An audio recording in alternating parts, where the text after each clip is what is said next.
me parece que es un tema muy importante. Les voy a compartir ideas que están en general un poquito sesgadas.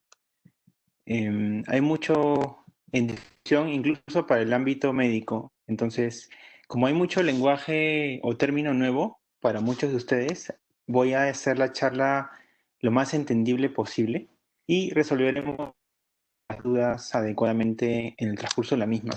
Como ven, como ven en el título de la charla, esta es fotoprotección en invierno, pero está en signos de interrogación principalmente porque la respuesta la tendremos nosotros mismos en el transcurso de la misma, ¿no? De la charla. Entonces, hay conceptos elementales que quiero compartirles. Muchos de nosotros ya lo sabemos, pero es importante entenderlos. Lo haré paso a paso para que luego podamos fijar conceptos. Lo primero que deben de reconocer o debemos de saber todos es que a nuestro alrededor, todos nosotros, sin excepción, estamos circundados de ondas electromagnéticas. De todas maneras, los conceptos ya lo habíamos escuchado de alguna manera antes, pero lo que quiero transmitirles es que dentro de todo el ejemplo de ondas electromagnéticas que podemos tener a nuestro alrededor, hay uno muy importante que es la luz visible. La luz visible, como el concepto lo da a entender, no es otra cosa que el tipo de ondas electromagnéticas que nuestra retina pueden captar.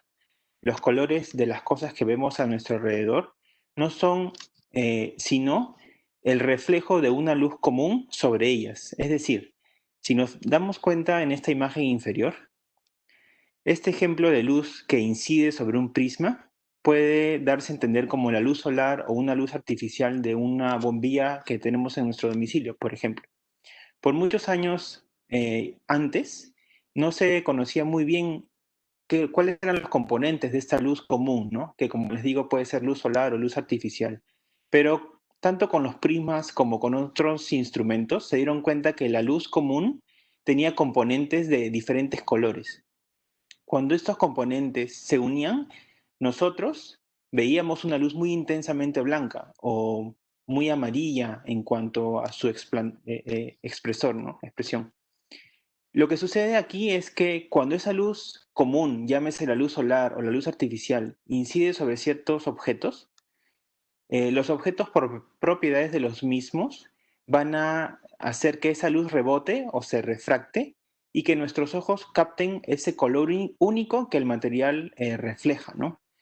Les pongo un ejemplo. Si esta línea horizontal inferior fuese una prenda de vestir de color celeste y una luz solar o una luz artificial incide sobre ese objeto, lo que nuestros ojos captan como color es solamente lo que el material refleja hacia nosotros. Por eso es que nosotros, en este momento que vemos muchas cosas a nuestro alrededor de diferentes colores, no es otra cosa que la luz artificial de nuestro dormitorio o de nuestra sala que incide sobre el objeto y que por propiedades del objeto la vemos como un color. Eso es importante que lo sepamos y lo entendamos. Bajo el mismo concepto, ¿qué sucede si es que una pared blanca o un objeto muy blanco se le incide con una luz común, una luz solar o una luz artificial? Nosotros lo vemos blanco a nuestros ojos porque la mayor cantidad de luz o casi la totalidad de sus componentes rebota en ese material y nosotros lo captamos en la retina como un color blanco. Eso es bastante entendible y lo podemos aplicar también a los objetos oscuros. Si un objeto es negro, como por ejemplo nuestra prenda de vestir o lo que tengamos al costado, es porque la luz común incide sobre el objeto y por propiedades del material, esta luz rebota casi en un 0%, ¿no? Estos ejemplos, este ejemplo que les menciono, intenta graficarnos cómo es que nosotros podemos distinguir con nuestros ojos un tipo de onda electromagnética. Pero como les intento mencionar aquí, esta línea horizontal nos da dos ejemplos adicionales que no son ondas electromagnéticas visibles por nuestros ojos. Las dos que debemos de recordar para la presente charla es la luz ultravioleta y los rayos infrarrojos. Como su nombre lo dice, la luz ultravioleta o el espectro de onda ultravioleta no puede ser captada por nuestros ojos, pero se le llama de esa manera porque está al lado izquierdo de ese espectro de luz visible que es de color azul o violeta, por eso toma su nombre. De la misma manera, los rayos infrarrojos toman su nombre por encontrarse al costado del espectro de luz rojo. Pero a pesar de que nosotros podemos distinguir nuevamente la luz visible y nosotros estamos convencidos de que el color es algo real, pues tenemos que estar igual de convencidos de que estas ondas electromagnéticas están a nuestro alrededor. ¿Por qué yo se los presento con un gráfico y por qué están en este orden? Porque cuanto más a la izquierda vea yo estos ejemplos, van a transmitir a mi cuerpo o a mis ojos o a mi piel diferentes grados de energía. Esas energías se traducen en ondas, como su nombre lo dice, ondas electromagnéticas, y cuanto más a la izquierda yo analice estas ondas, la distancia entre cresta y cresta va a ser menor. Como la frecuencia, como una distancia entre cresta y cresta, haciéndose menor, genera una mayor frecuencia de onda, eso se va a traducir en, como les digo, mayor energía, ¿no? Y cuanto más a la izquierda o más a la derecha yo tenga ejemplos, son ondas electromagnéticas que me transmitirán a mi cuerpo menos energía y por lo tanto quizás tenga menos efectos biológicos. Entonces, ese concepto que he intentado ordenárselos es importante que lo recordemos, lo vamos a reforzar en las siguientes diapositivas. La que les quería mostrar a continuación, que bueno, se saltó hace un momento, hace énfasis en los mismos conceptos, en el concepto de ultravioleta que está a nuestro alrededor, en el concepto de luz visible que también lo podemos reconocer, pero como vemos en la imagen inferior, esta luz ultravioleta tiene diversos componentes, que muchos de nosotros ya lo hemos escuchado. La luz ultravioleta C, B, A, como principales ejemplos del tipos de luz ultravioleta, pero lo importante en este gráfico es que nuevamente reforcemos que cuanto más a la izquierda veamos estos ejemplos, van a transmitirnos una mayor energía al cuerpo, ¿no? En este caso, a lo que nos interesa, que es la piel. Y por lo tanto, debemos de saber que cuanto más a la izquierda nos expongamos con este tipo de onda electromagnética, en este caso VC, VB o VA, va a darnos mayores efectos biológicos. Eso lo vamos a ver a detalle. Si vemos la cosa en macro, nos vamos a dar cuenta que los rayos solares que llegan a incidir sobre la superficie terrestre no solamente son VC, VB y VA, sino también son rayos X, rayos gamma, etc. Pero felizmente la capa de ozono nos protege muy bien por esa gran cantidad de ondas electromagnéticas de bandas cortas, ¿no? El 100% de la luz ultravioleta C es reflejada o refractada por la capa de ozono, de tal manera que a nuestra atmósfera solo llega un mayor o menor porcentaje de luz ultravioleta B y A.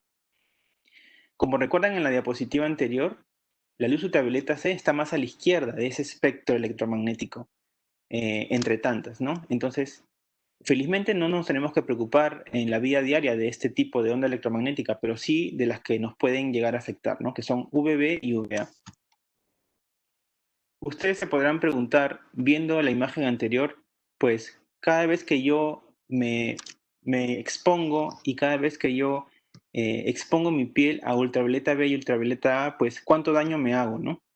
Hay una forma de cuantificar en qué momento y en qué lugar, pues cuánto daño me genero a piel y ojos. La realidad es que sí, y ese daño se intenta traducir con un concepto que se llama índice ultravioleta.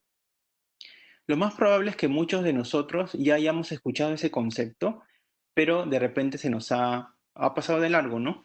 La forma más práctica o común cuando de repente en medios de comunicación nos han querido transmitir cómo estaba el tiempo del día o cómo iba a estar, nos ponían típicamente un mapa del Perú o un mapa de algún lugar con números y no entendíamos qué significaba. Bueno, esos números que de repente sí podemos recordar vienen de esta tablita y esta tabla nos refleja desde el 0 hasta 8, 10 o más de 11 cuál es el valor numérico que por una fórmula matemática nosotros podemos saber que en una región específica del Perú o en una parte específica de la ciudad donde nos encontremos, cuánto daño nos hace la radiación que hay en ese lugar. A mayor número, y esto lo podemos ver en la tabla, a mayor número, mayor va a ser el daño a nuestra piel y a nuestros ojos. Vemos como, si somos muy curiosos, que los valores considerados como muy altos están entre el valor de 8 y 10, y considerados extremadamente altos son valores mayor o iguales a 11, pero no hay un límite superior. Este valor puede subir tanto como sea necesario, y es importante que sepamos eso porque esta es una imagen que nos refleja en momentos similares, llámese a mitad de año, en julio de este año, cómo se encontraban el índice ultravioleta en dos regiones diferentes del planeta. En una región nórdica, como es Gran Bretaña, ellos estaban en verano, en julio del 2020, es su época de verano. Y vean que los valores para ellos son bastante pequeños, ¿no? Entre 2 y 4 en su mayoría. Entonces, las personas que viven en estas regiones que tienen un índice ultravioleta. ¿Por qué? Diferente al de nosotros, ¿por qué? Porque no están tan cerca del Ecuador, diferentes condiciones de contaminación, la misma educación de la gente, pues hace que su riesgo sea menor. Pero fíjense en el Perú, en la misma época exacta de este año, que en cuanto a nosotros estamos en invierno, fíjense que los valores nunca son menores a 8, por ahí que 8, 9. Fíjense cómo es interesante ver cómo los valores en la sierra aumentan bastante a comparación de la costa. Y recordemos que este es un valor obtenido en invierno. Todos nosotros podemos tener acceso a esos valores. Si ponemos en internet la página de Cenami y vemos a en la opción de la página del Cenami lo que nos ofrece información sobre la radiación, nos van a poner este mapa actualizado todos los días y podemos verlo de repente hoy más tarde o mañana, cómo estamos en cuanto a ese índice. Entonces, si nosotros recordamos esta charla en el verano y hacemos hincapié a cuánto estamos de índice ultravioleta en el verano, vamos a ver que algunas partes del Perú llegan a valores entre 18 y 19. Y esos son valores numéricos que ninguna parte del mundo los tiene, ni siquiera Australia. Hay algunas hipótesis por lo cual se cree que en esta región existe mayor valor de índice ultravioleta. Algunos postulan de que el efecto invernadero aquí en esta área ecuatorial es mayor por la cercanía por la cercanía al Océano Pacífico. Pero cuando se estudia bastante a fondo este tema, uno se puede percatar que son las regiones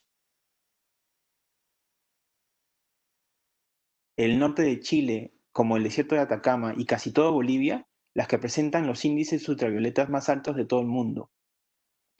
Eso es fácil que lo podamos reconocer, porque estoy seguro que muchos de ustedes que tengan algún familiar en Arequipa y ha podido tocar el tema en algún momento de qué tan intenso es el sol en Arequipa, por poner un ejemplo, les aseguro que muchos de sus familiares les han dicho que se exponen unos minutos al sol y ya les está ardiendo la piel. Y eso es por lo que les estoy mencionando, ¿no? De repente aquí no vemos muy reflejado el valor numérico por estar en invierno, pero en el verano sí lo vamos a ver. Entonces, esto, entre otras cosas que les voy a mencionar, ya es motivo suficiente y motivo mayoritario para empezar a resolver la pregunta del webinar, ¿no? Este gráfico es importante porque por mucho tiempo se dejó de lado los efectos biológicos que nos daba la piel, la luz visible. Por mucho tiempo, y bien fundamentado quizás, se estudió bastante bien los efectos de la luz ultravioleta y ultravioleta B y ultravioleta A sobre la piel, pero se dejó de lado lo visible. Entonces, este gráfico nos da una referencia visual de cómo es que la luz visible con las longitudes de onda más amplias a comparación del ultravioleta B y A van a mayor profundidad en la piel. Entonces los efectos biológicos sí están de la luz visible. Lo que pasa es que muchas veces o por mucho tiempo los dejamos de lado. Si les hago un repaso breve sobre lo que deben de recordar ustedes de la luz ultravioleta B, lo que deben de saber es que cuando la luz ultravioleta B llega a nuestra piel, y ustedes lo pueden ver en esta figura, la luz o las ondas van a interactuar con muchas sustancias que tenemos en nuestra piel.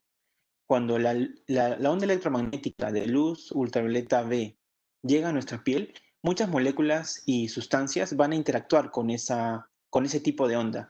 Esas sustancias reciben un nombre, se llaman cromóforos. Cromóforo hace hincapié a cualquier molécula o sustancia que tiene cambios físicos o químicos con la incidencia de luz. Y dentro de todas las sustancias que pueden interactuar con el ultravioleta B, hay una que lo hace con mucha mayor medida a comparación de las demás. La molécula, sustancia que más cambia en nuestra piel cuando interactúa con ultravioleta B es nuestra molécula de ADN. Nuestro material genético, dentro de todos los ejemplos que podrían interactuar con el ultravioleta B, es el que más cambia. El cambio que sufre el ADN por ultravioleta B es principalmente que algunas pares de base, en especial timina, las une formando dímeros de timina y como consecuencia forman anillos de cianobutano, que son sustancias premutagénicas y algunas veces mutagénicas. Entonces, como estamos entendiendo, la principal molécula que interactúa o que cambia siempre que nosotros nos expongamos a luz ultravioleta B va a ser siempre el ADN, sin ninguna excepción. Pero ¿por qué es que nosotros no tenemos algún cambio físico inmediatamente que nos exponemos al sol o de repente a mediano plazo? Porque cuando estamos saludables o no tenemos alguna enfermedad importante que nos predisponga a manifestar una clínica particular, nosotros reparamos este daño. Entonces, los conceptos que deben de quedar es que cada vez que yo me expongo a luz ultravioleta B, sin ninguna excepción, y para todos nosotros, voy a estar dañando mi material genético. Eso es así, ¿por qué? Porque el ADN es el principal receptor. Lo que sucede es que por mucho tiempo, y eso sucede en el 90% de nuestro tiempo de vida, es que yo tengo la capacidad de reparar ese daño.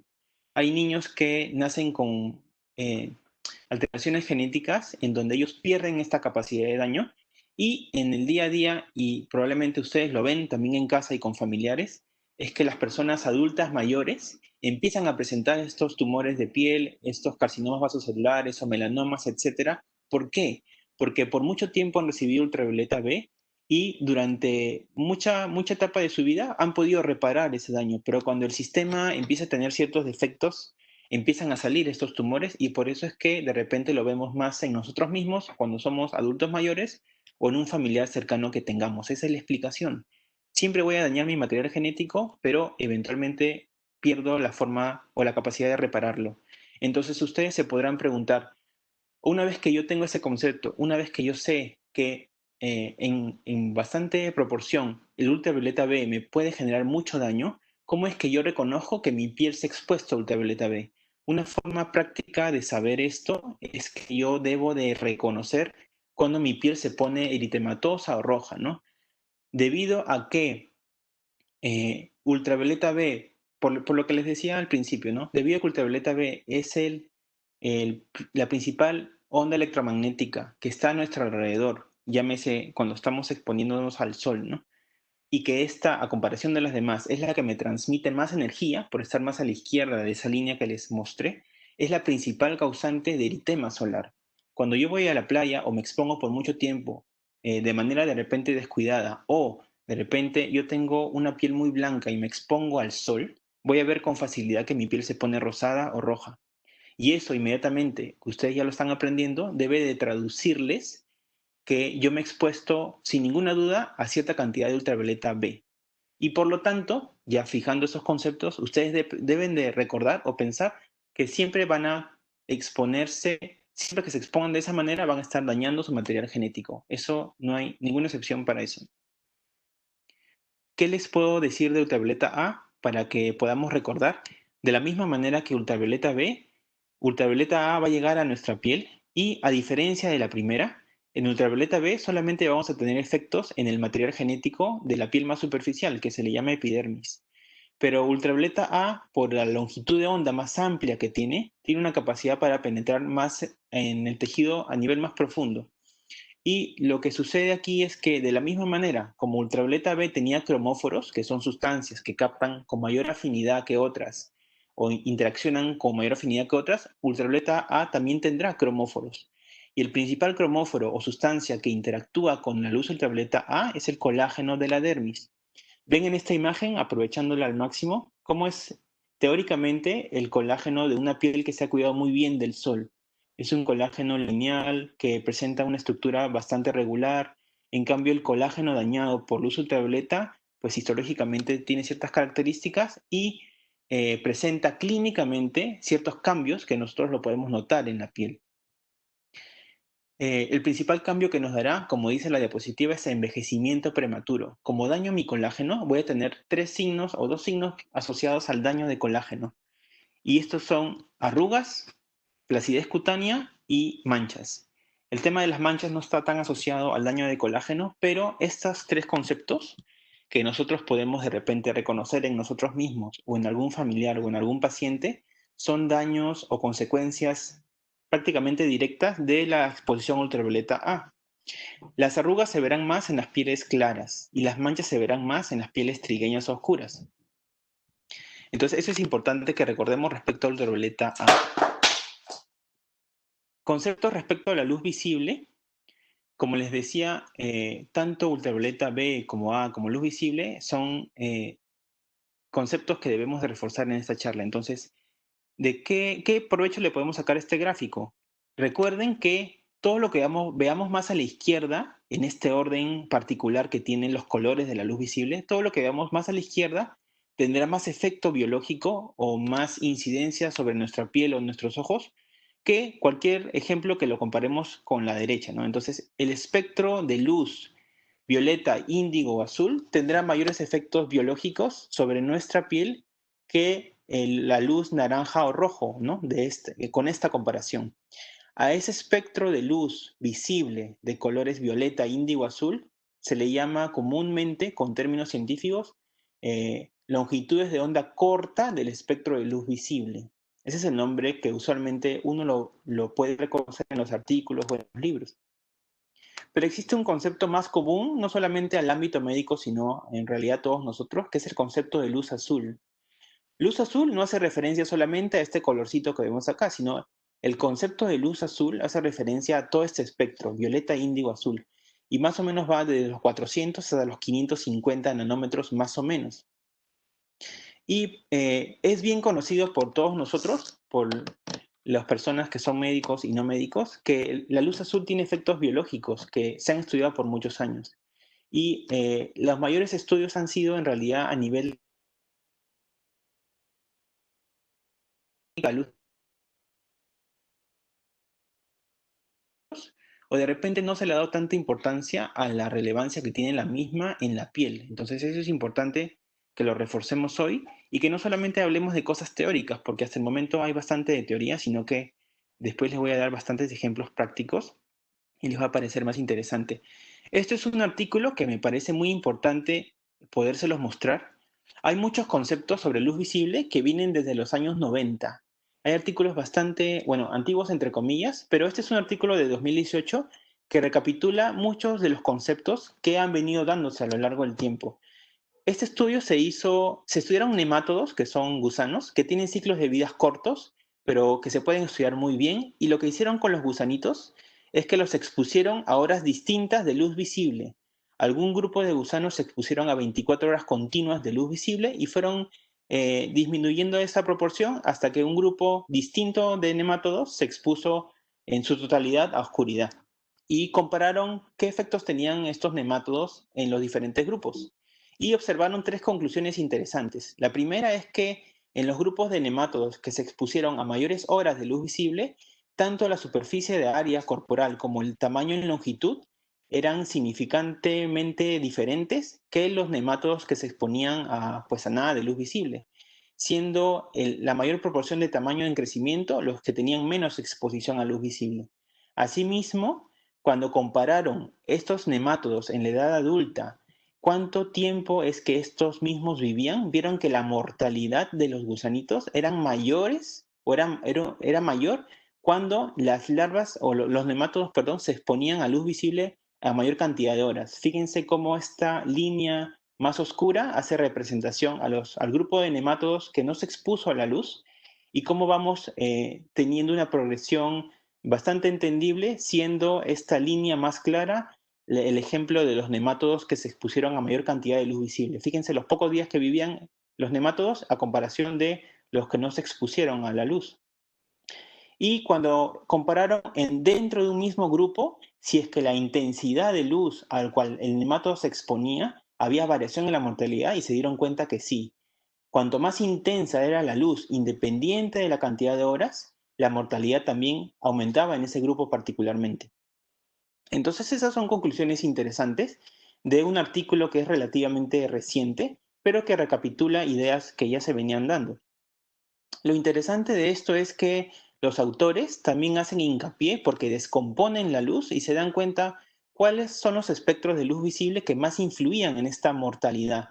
Y se dieron cuenta que casi en la totalidad de ejemplos, el espectro de luz azul, que les he explicado, pues que es el que está más a la izquierda del gráfico en general, es el que casi tenía la influencia mayor en la mortalidad de los nemátodos. Fíjense la curva de luz azul, los días en que vivían estas larvas, que solamente eran incididas por este tipo de luz, a comparación de la curva negra, que son los nemátodos que no se expusieron a la luz. Y vemos cómo dentro del espectro de luz visible, aquellos que eran expuestos a una luz dentro del color rojo, que es más hacia la derecha, con menos energía, tenían una curva similar en mortalidad que aquellos que se exponían a cero tiempo de luz, ¿no? Entonces, fíjense cómo estas conclusiones son interesantes para que nosotros reconozcamos cuánta influencia tiene un tipo de luz visible a comparación de otro. Los cambios biológicos son considerablemente diferentes. Algunos estudios se hicieron también para que entendamos cómo es que influye la luz visible y la luz ultravioleta A en la pigmentación de la piel. Y esto es muy interesante para los médicos y para los pacientes, porque el grupo del doctor Basel Mahmoud es el que principalmente estudió los cambios pigmentarios por luz visible, y lo que podemos reconocer o sacar provecho de esta imagen son algunos detalles, ¿no? Primero que estas son fotografías de tipos de pieles diferentes. Esta es una piel más trigueña o de un fototipo 4 o 5, ¿no? Que es como conceptos médicos, para los que lo entienden, una piel más oscura. La piel que está en el centro de la imagen mantiene el mismo color, pero la diferencia fundamental es que esta piel se irradió con ultravioleta A, como es conocido de repente por muchos médicos. Mucho tiempo o por mucho tiempo hemos relacionado ultravioleta A con la pigmentación de la piel trigueña, ¿no?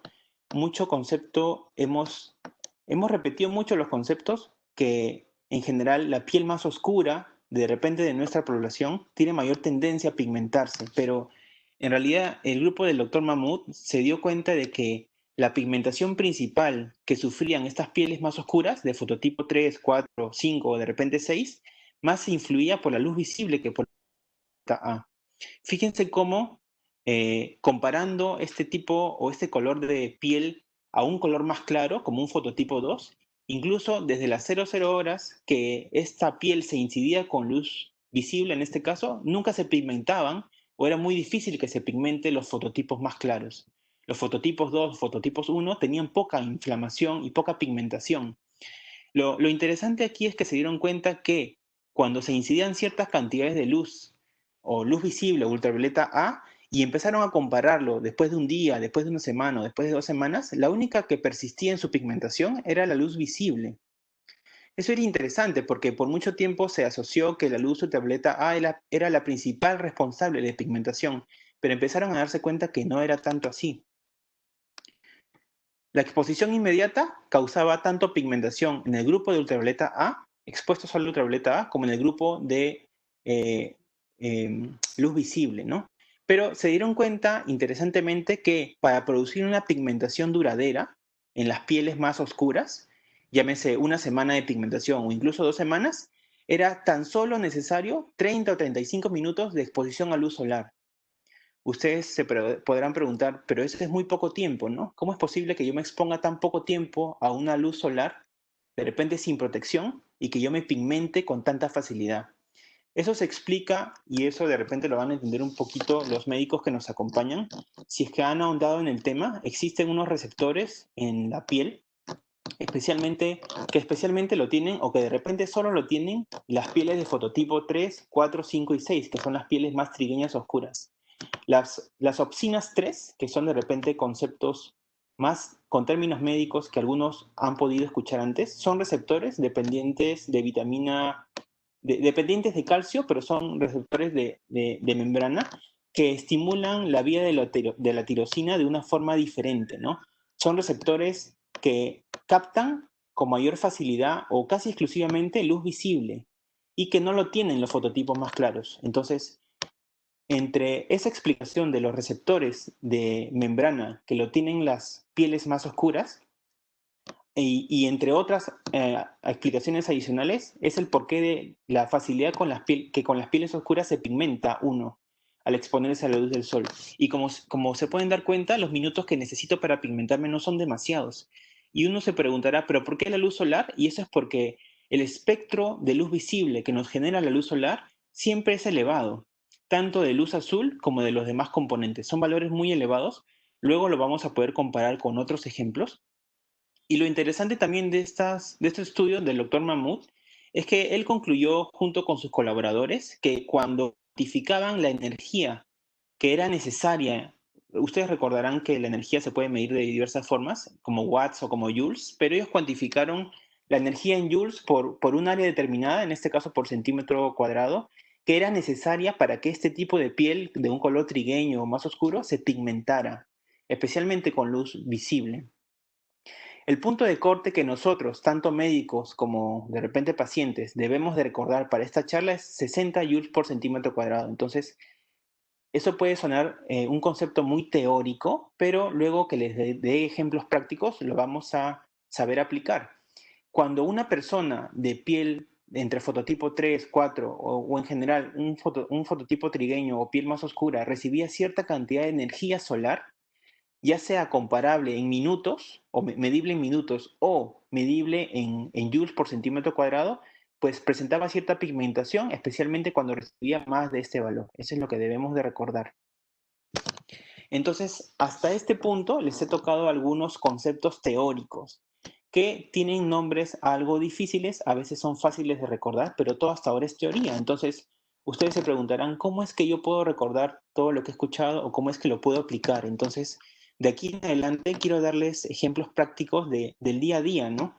De lo que ven en el entorno, en su casa, en sus oficinas o pues en donde se encuentren. Y es que, ¿qué tanto influyen en mi piel los dispositivos electrónicos, llámese laptops, computadoras, tablets o celulares?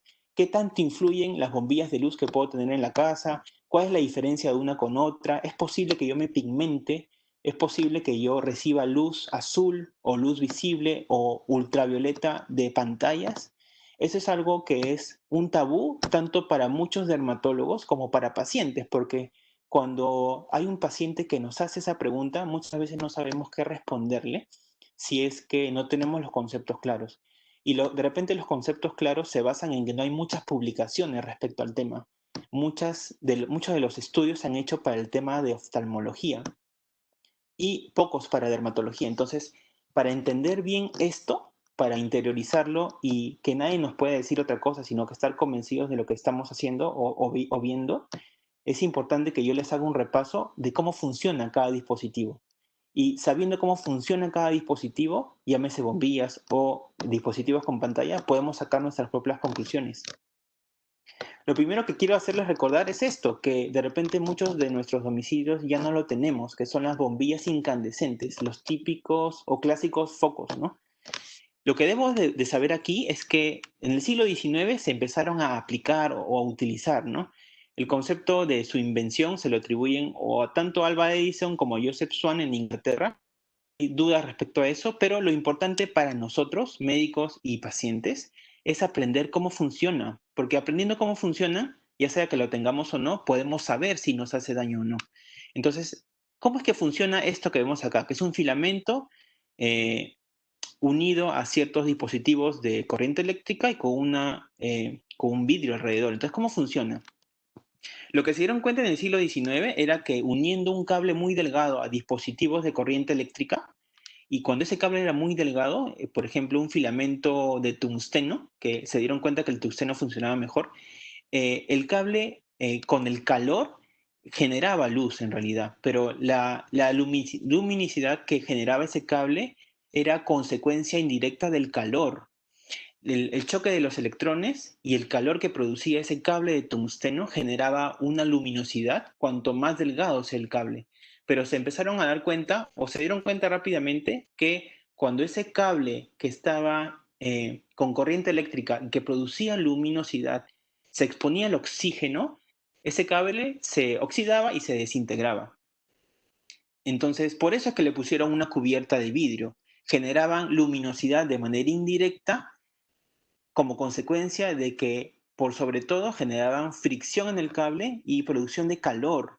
Por eso es que ustedes, si recuerdan cómo es que funcionaba o cómo es que tenían una bombilla al frente y les daba mucho calor, por supuesto que si la tocaban se iban a quemar, pero era principalmente porque la energía que producía la misma era calor y la luz era una consecuencia indirecta. Por lo tanto, siempre se supo que energéticamente no eran tan eficientes y por eso es que de repente la industria o el mercado buscó cambiarlas. Pero la pregunta que nos podríamos hacer es si valía la pena cambiarlas o no, porque fíjense cómo es el espectro de luz visible específicamente que estas bombillas incandescentes generaban. Fíjense cómo, a diferencia de la luz solar, estas bombillas incandescentes, que son las bombillas clásicas, casi no generaban luz azul. Era muy, muy pequeña la cantidad de luz azul que generan hasta el momento, si es que la tenemos, ¿no? Y era más la intensidad de luz visible dentro del color rojo que generaban. Y por eso es que, bueno, si ustedes saben un poquito más del tema, pueden saber de qué o recordar que aquí a la derecha está el espectro infrarrojo. Y cuanto más cercano era la luz generada cerca al espectro infrarrojo, más calor generaba la bombilla. Entonces, esto que tiene mucho sentido por cómo recordamos funciona, tiene como concepto principal que la bombilla incandescente, la bombilla clásica, era muy ineficiente energéticamente, pero producía muy poca luz azul. Entonces, toda la consecuencia que teníamos de pigmentación, pues no la veíamos, o las consecuencias biológicas que después conocimos de la luz azul, no la teníamos con ese tipo de bombilla. Otro que debemos de recordar que se parece mucho se llaman bombillas halógenas. ¿Por qué se llaman halógenas?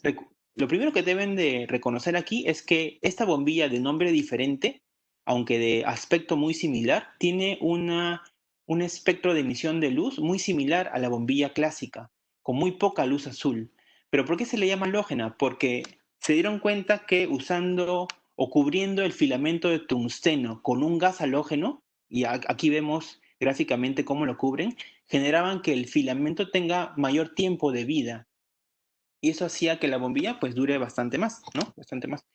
Y luego, en el transcurso de meses o años, pudieron desarrollar un poquito más estas bombillas halógenas. Entonces, si ustedes tienen una en casa y reconocen que es una bombilla halógena, ustedes pueden tener cualquiera de estos dos ejemplos. O una bombilla halógena que se parece mucho a las bombillas clásicas, que emiten una luz exactamente igual que las bombillas clásicas, o otras que tienen una cubierta más oscura. ¿Por qué tienen una cubierta oscura? Porque para mejorar la tecnología de la bombilla halógena se incrementó el tipo de brillo que tenían, o se les incrementó el brillo, de tal manera que se fueron llamadas bombillas halógenas tipo luz de día, porque la intensidad lumínica que generaban estas bombillas era mucho más intensa que lo convencional. Pero para generar esa intensidad, ya esta curva que habíamos visto antes cambió su gráfica. Generaba mucho más luz azul solamente por volverlas más intensas. Entonces, característicamente tenían una forma de emitir luz diferente.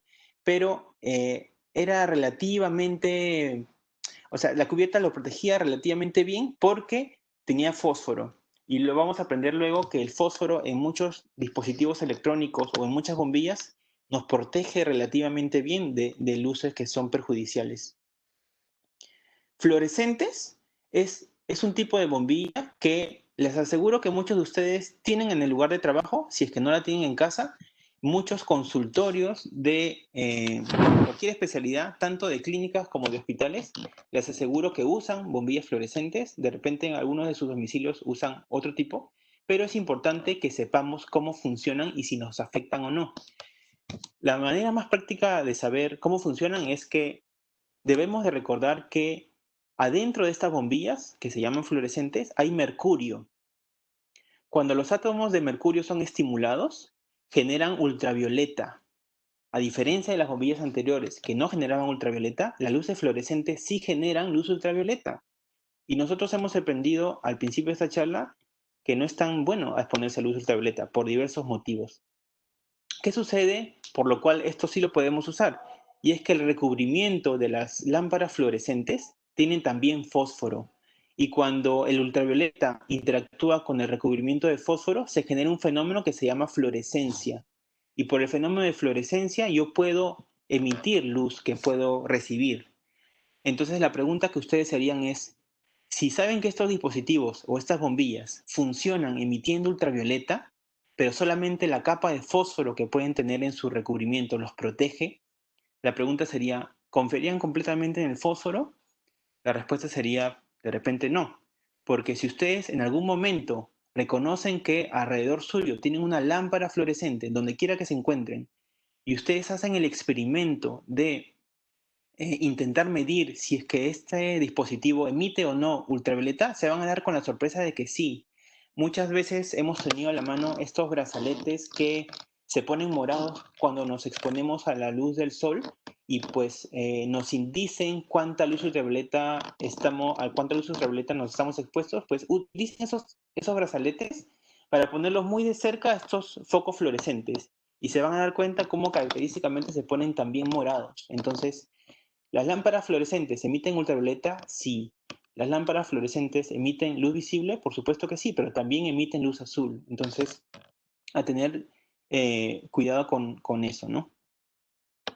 Así como les he explicado que los fluorescentes generan ultravioleta, generan luz azul y luz visible, se puede utilizar esta forma de generar energía o luz de manera práctica o para beneficios.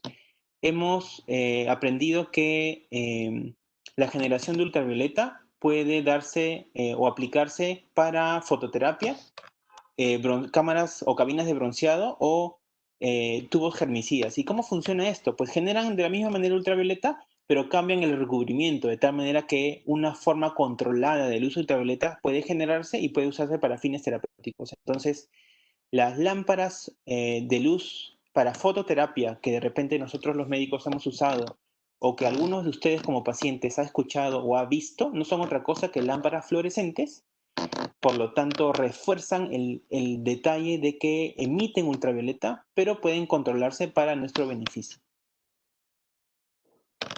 Muchos de nosotros no utilizaremos fluorescentes, sino que utilizaremos una tecnología que se llama LED. LED viene de las siglas en inglés que se llama diodo emisor de luz. Y a diferencia de las lámparas fluorescentes, ¿cómo funcionan estos dispositivos o bombillas o incluso los televisores? Que se los explicaré después.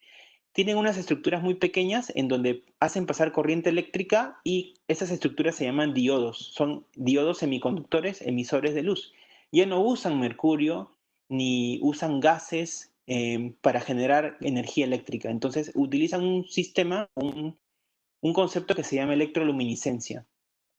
Y la electroluminiscencia es una forma de emitir luz muy eficaz o eficiente en el sentido energético, ¿no? No producen calor como las bombillas convencionales, ni producen luz ultravioleta. La pregunta que nos deberíamos de hacer es, ¿pero generan luz azul? O sea, las luces LED o dispositivos LED o focos LED son tan buenas como nos hacen creer. De repente ya sabemos, porque les estoy explicando, que no emiten ultravioleta, pero el detalle de emitir luz azul en realidad sí se da, y es que cuando nosotros nos acercamos a una tienda para adquirir una bombilla LED, lo que vamos a encontrar es que hay muchas variedades de focos LED o de bombillas que tienen esta tecnología. Y lo que debemos de saber de esta imagen es que en general las bombillas LED tienen formas o intensidades diferentes una de otra. Hay una escala que se llama escala Kelvin, que nos hace referencia a las distintas intensidades de luz que las distintas bombillas nos van a dar a nuestro entorno. Vemos que estos valores de escala Kelvin, que son temas conceptuales, van desde el número 1000 hasta el 10.000, siendo la mayor intensidad de esa escala la intensidad de luz que obtenemos de un cielo despejado al mediodía. Cuando nosotros adquirimos una bombilla LED, ya sabemos cómo funciona, pero dependiendo de la intensidad que esta bombilla nos genere de luz, vamos a tener tres tonos principales. Un tono cálido, un tono que se llama frío blanco o cool white y un tono de luz de día. Fíjense visualmente la gran diferencia que pueden tener ustedes de cómo ven el entorno en donde están con el tipo de LED que usan. Y esto, ustedes se preguntarán, ¿y esto pues es un tema solo visual? Porque yo ya sé cómo funcionan, pero ¿por qué es que yo veo más intenso un ejemplo que otro? Es porque es diferente una luz LED que me dé una luz blanca cálida de 2700 Kelvin. Fíjense cómo tiene este espectro de luz de día en donde casi no genera luz azul, a comparación de este tipo de luz LED, que es exactamente la misma tecnología, pero que con la intención de generar más brillo o luminosidad y como consecuencia teniendo un valor numérico en Kelvin mucho mayor, genera luz azul. Entonces, vamos a ir aclarando un poquito y les voy a hacer mención, ejemplos, de cómo es que un dispositivo electrónico o cómo es que una bombilla de luz no depende mucho de cómo funciona para que genere luz azul. Va a depender mucho más del brillo que éste tenga o de la luminosidad. El mejor ejemplo es este, como un diodo emisor de luz o una bombilla LED puede tener muchas formas o tonos de color y ese brillo o luminosidad se va a reflejar en la escala de colores o de luz visible que voy a recibir o que este dispositivo va a emitir. Para explicarles cómo funcionan los dispositivos móviles, sus celulares, sus laptops, etcétera, tengo que hacer un recuento histórico más o menos de cómo funcionaban nuestros televisores antes, de manera rápida. Los monitores clásicos, que son los típicos televisores más gorditos que alguna vez hemos tenido, ¿cómo funcionaban estos? Porque es importante saber cómo funcionan para entender lo demás. Lo que sucedía era que pero en resumen, si nosotros recordamos esta forma de los televisores clásicos, para que esta imagen se proyecte en una pantalla, aquí atrás de estos televisores había unas estructuras que se llaman tubos catódicos. Y esos tubos catódicos lo que hacen es generar rayos X, aunque no lo crean, generaban rayos X, y esos rayos X generaban que muchos electrones golpeen contra una pantalla que era una pantalla fluorescente. Así como les expliqué hay focos fluorescentes, bueno, la pantalla de nuestros monitores antiguos, llámese de televisores o de computadoras, generaban en su parte más posterior rayos X a una cantidad muy pequeña y generaban electrones que golpeaban contra la pantalla.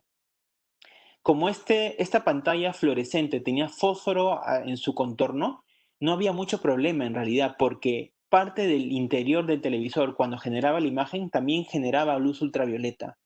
Entonces, ese es el motivo por el cual, aunque la cantidad de ultravioleta y rayos X que generaban estos monitores antiguos era muy pequeña, ustedes recordarán que probablemente en los años donde ya estos monitores se empezaban a dejar de usar, nos recomendaban usar una pantalla adicional en los monitores, como un protector en la luna, ¿no? En el vidrio del monitor. ¿Y esto por qué lo hacían? Nos decían que de repente para cuidar nuestra vista. ¿Pero de qué cuidar nuestra vista? Pues de lo que les estoy diciendo, de que había generación de rayos X aquí atrás, que había generación de ultravioleta, que nos protegía el fósforo de la pantalla del ultravioleta, pero que les aseguro que de repente no nos protegía mucho de la luz azul.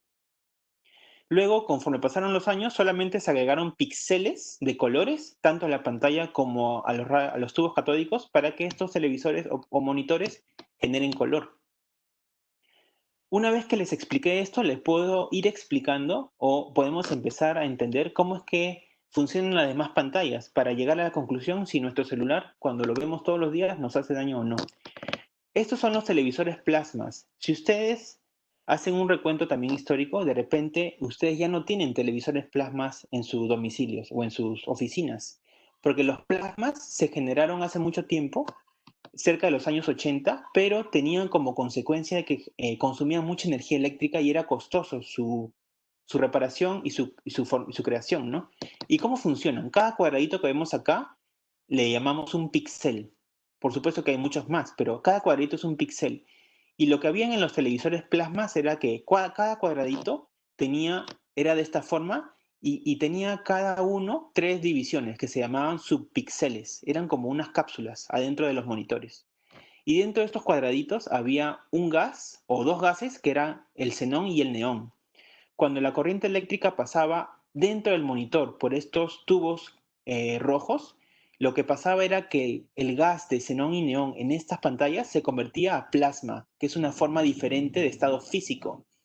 Cuando este gas se convertía a plasma por la corriente eléctrica que transcurría, el plasma era una sustancia que en su estado transmitía con mayor facilidad la corriente eléctrica y podía prender o apagar estos subpíxeles, de tal manera que nosotros generábamos una imagen en la pantalla plasma, pero como consecuencia de qué? De un consumo elevado de energía, porque cada uno de los cuadraditos funcionaba como una bombilla independiente de luz fluorescente. ¿Generaba luz ultravioleta? Por supuesto que sí. ¿Qué nos protegía de que la luz ultravioleta nos haga daño? La pantalla de fósforo. ¿Era relativamente confiable? Pues relativamente, pero no tanto. Pero es importante que sepamos o aprendamos o recordemos cómo es que funcionaban estas pantallas, como una bombilla fluorescente, pero a través de muchos píxeles. Este gráfico que parece visualmente muy confuso es cómo funcionan las pantallas que actualmente utilizamos todos, sin excepción casi. en nuestras computadoras y en nuestros celulares. Las tecnologías que tenemos en nuestros celulares es esta tecnología que se llama tecnología LCD. ¿Y qué cosa es eso? ¿Cómo lo puedo entender? Porque acá yo puedo ver y me puedo confundir con facilidad. La mejor forma que entendamos esto es que si tenemos ahorita un monitor de un televisor alrededor nuestro o incluso nuestra pantalla de la computadora, podemos saber que esa pantalla funciona como este ejemplo que vemos acá abajo a la derecha. Existe una luz en el fondo, una luz emisora en el fondo de este monitor, en la parte más trasera del monitor. Y como recordamos, la luz de origen o la luz en general tiene un componente de onda y un componente de fotón. Y se dieron cuenta que hay cristales líquidos que son, este ejemplo, estos gráficos intentan poner como ejemplos estos cristales. Hay unos cristales líquidos que característicamente cuando la luz que se generaba en el fondo de nuestra pantalla llegaba a tocar estos cristales líquidos, hacían que la luz configura los cristales en el espacio tridimensional, los hacía girar. Los cristales giraban y cuando los cristales giraban también permitían que la onda de la luz originaria también cambie de dirección. Vemos aquí cómo es más vertical la onda que llega y cómo los cristales que interactuaban con la luz de origen generaban una onda diferente. Entonces, también se dieron cuenta que esos cristales que interactuaban con una luz de origen, con la electricidad que se les producía, podían hacer que esta luz se emita como se bloquee. Entonces, esa tecnología que parece un poco confusa de entender, se aplicaba a los monitores. Había una luz de origen en el fondo de nuestro monitor que incidía sobre muchos cristales líquidos, que acá lo vemos de un color celeste, y a través de ese cambio de dirección de la luz generábamos una imagen en una pantalla. Parece confuso de confundirlo, de entenderlo, perdón, confuso de entenderlo, pero es importante porque es la base de la tecnología de todas nuestras pantallas. Para que esto se dé, el televisor o la pantalla tenía que tener cierto grosor, cierto ancho, lo que limitaba un poquito que los dispositivos hace 5 o 10 años sean más delgados. Y como esta fuente de luz para todos los monitores era una fuente nuevamente fluorescente, ya sabemos que las luces fluorescentes emiten tanto ultravioleta en mayor o menor medida como luz azul y luz visible, solo que nuevamente las pantallas de ciertos materiales nos protegían. ¿Qué cosas son los dispositivos LED? Porque ustedes dirán, pues, bueno, yo he aprendido hoy día que hay bombillas LED que funcionan de cierta manera, pero ustedes han escuchado que hay pantallas que son LED. Entonces, ¿qué cosa es una pantalla LED? Lo único que cambia de un LCD con un LED, y dándoles ejemplo de repente sus televisores, es que la fuente de luz ya no es una fuente fluorescente. Estos dispositivos, entre comillas, más modernos, cambian esta fuente de luz fluorescente por unos dispositivos LED, que les he explicado ya cómo funcionan.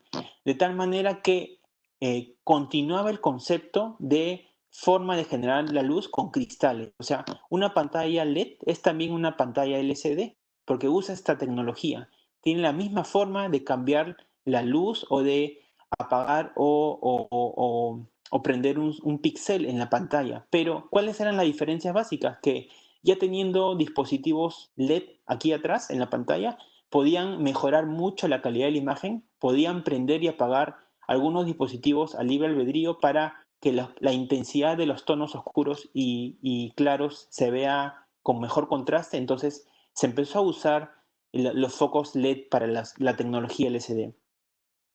Y como les había dicho, o como ya saben ustedes, que existe tecnología diferente o más actual, ¿no? ¿Por qué es importante que yo les explique de manera breve esta tecnología que se llama OLED? Porque los celulares que ustedes tienen de alta gama, llámese, les pongo un ejemplo, ¿no? Sin mencionar marcas, pero cualquier celular que haya salido que sea considerado de alta gama, de repente en este año, el año pasado, o incluso el anteaño pasado, probablemente usen pantallas con esta tecnología. ¿Y qué cosa es esto? Así como les expliqué que el LCD o el LED tienen una forma de cómo transmitir la luz desde el fondo de la pantalla hasta la superficie que nosotros vemos, lo que hace la tecnología OLED es que quita todo eso y pone filtros orgánicos o sustancias orgánicas, que en este caso son muy delgadas, son como unas láminas que tienen la particularidad de generar luminiscencia. Cuando la electricidad llega a tocar estas láminas que son muy delgaditas, cada una se prende. Son materiales orgánicos que se prenden y generan una luz que va tanto al exterior como al interior rebotando en superficies metálicas. Entonces, ya no tienen la necesidad de generar luz con LED o con luz con fluorescencia. Tampoco tienen la necesidad de poner cristales aquí al medio, porque estos compuestos orgánicos que fueron descubiertos luego tienen la capacidad de tener luminiscencia cuando la corriente eléctrica los incidía o tocaba, les tocaba, ¿no? Y fíjense lo delgado que son estos monitores en comparación de los ejemplos que les di anteriormente. Entonces, esta tecnología OLED es la que muchos de nosotros tenemos en los celulares de alta gama.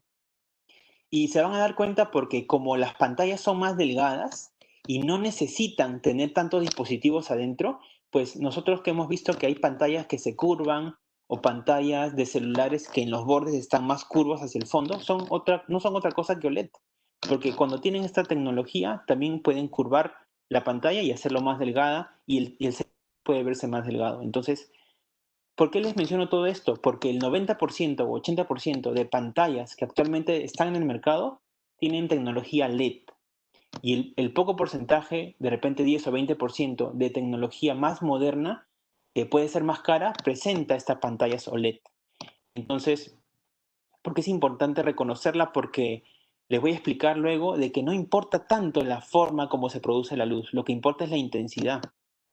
Finalmente, para hacerles un último ejemplo de los dispositivos que podemos tener en la casa, este es un gráfico que intenta hacernos recordar cómo es que una pantalla de tecnología LED funcionaba. Pero se dieron cuenta que podían mejorar la calidad de la imagen de la tecnología de pantallas LED. Y eso lo hicieron agregando nanocristales.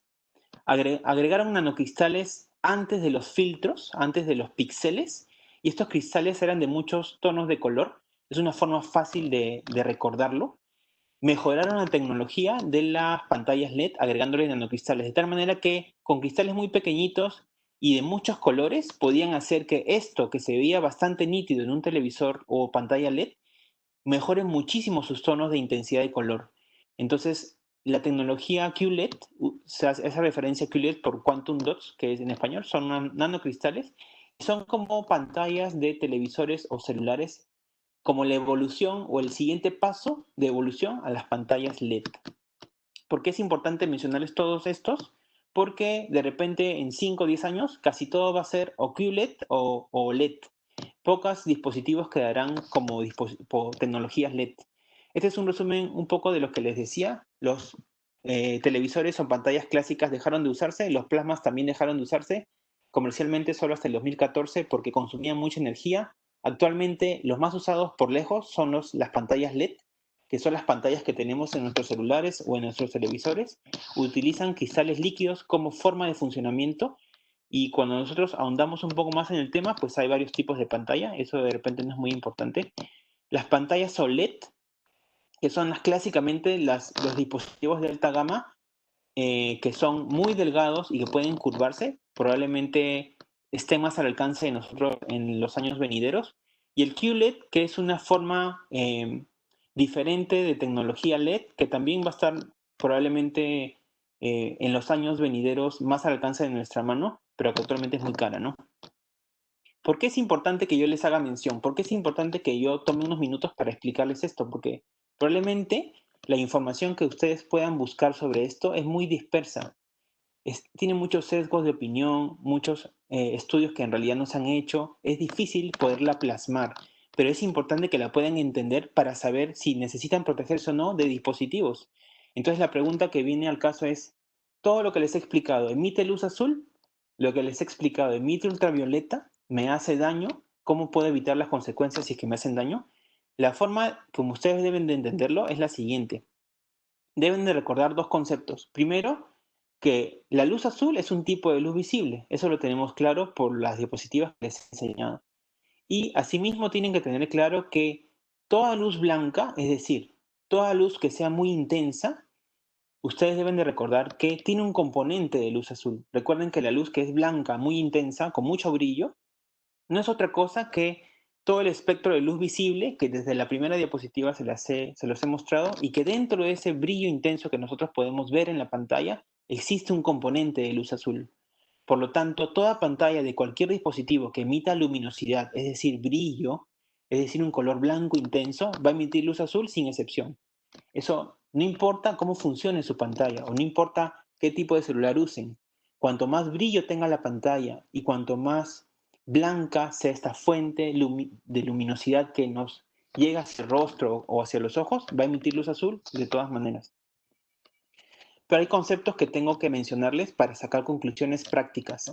La intensidad de esa luminosidad, o sea, cuán intenso es ese brillo, tiene una forma de cuantificarse internacionalmente es una medida que se llama candela. Parece un término conocido, pero la unidad de candela, que me habla de intensidad de luminosidad o intensidad de brillo, no es otra cosa que el brillo exacto que hace una vela prendida al entorno.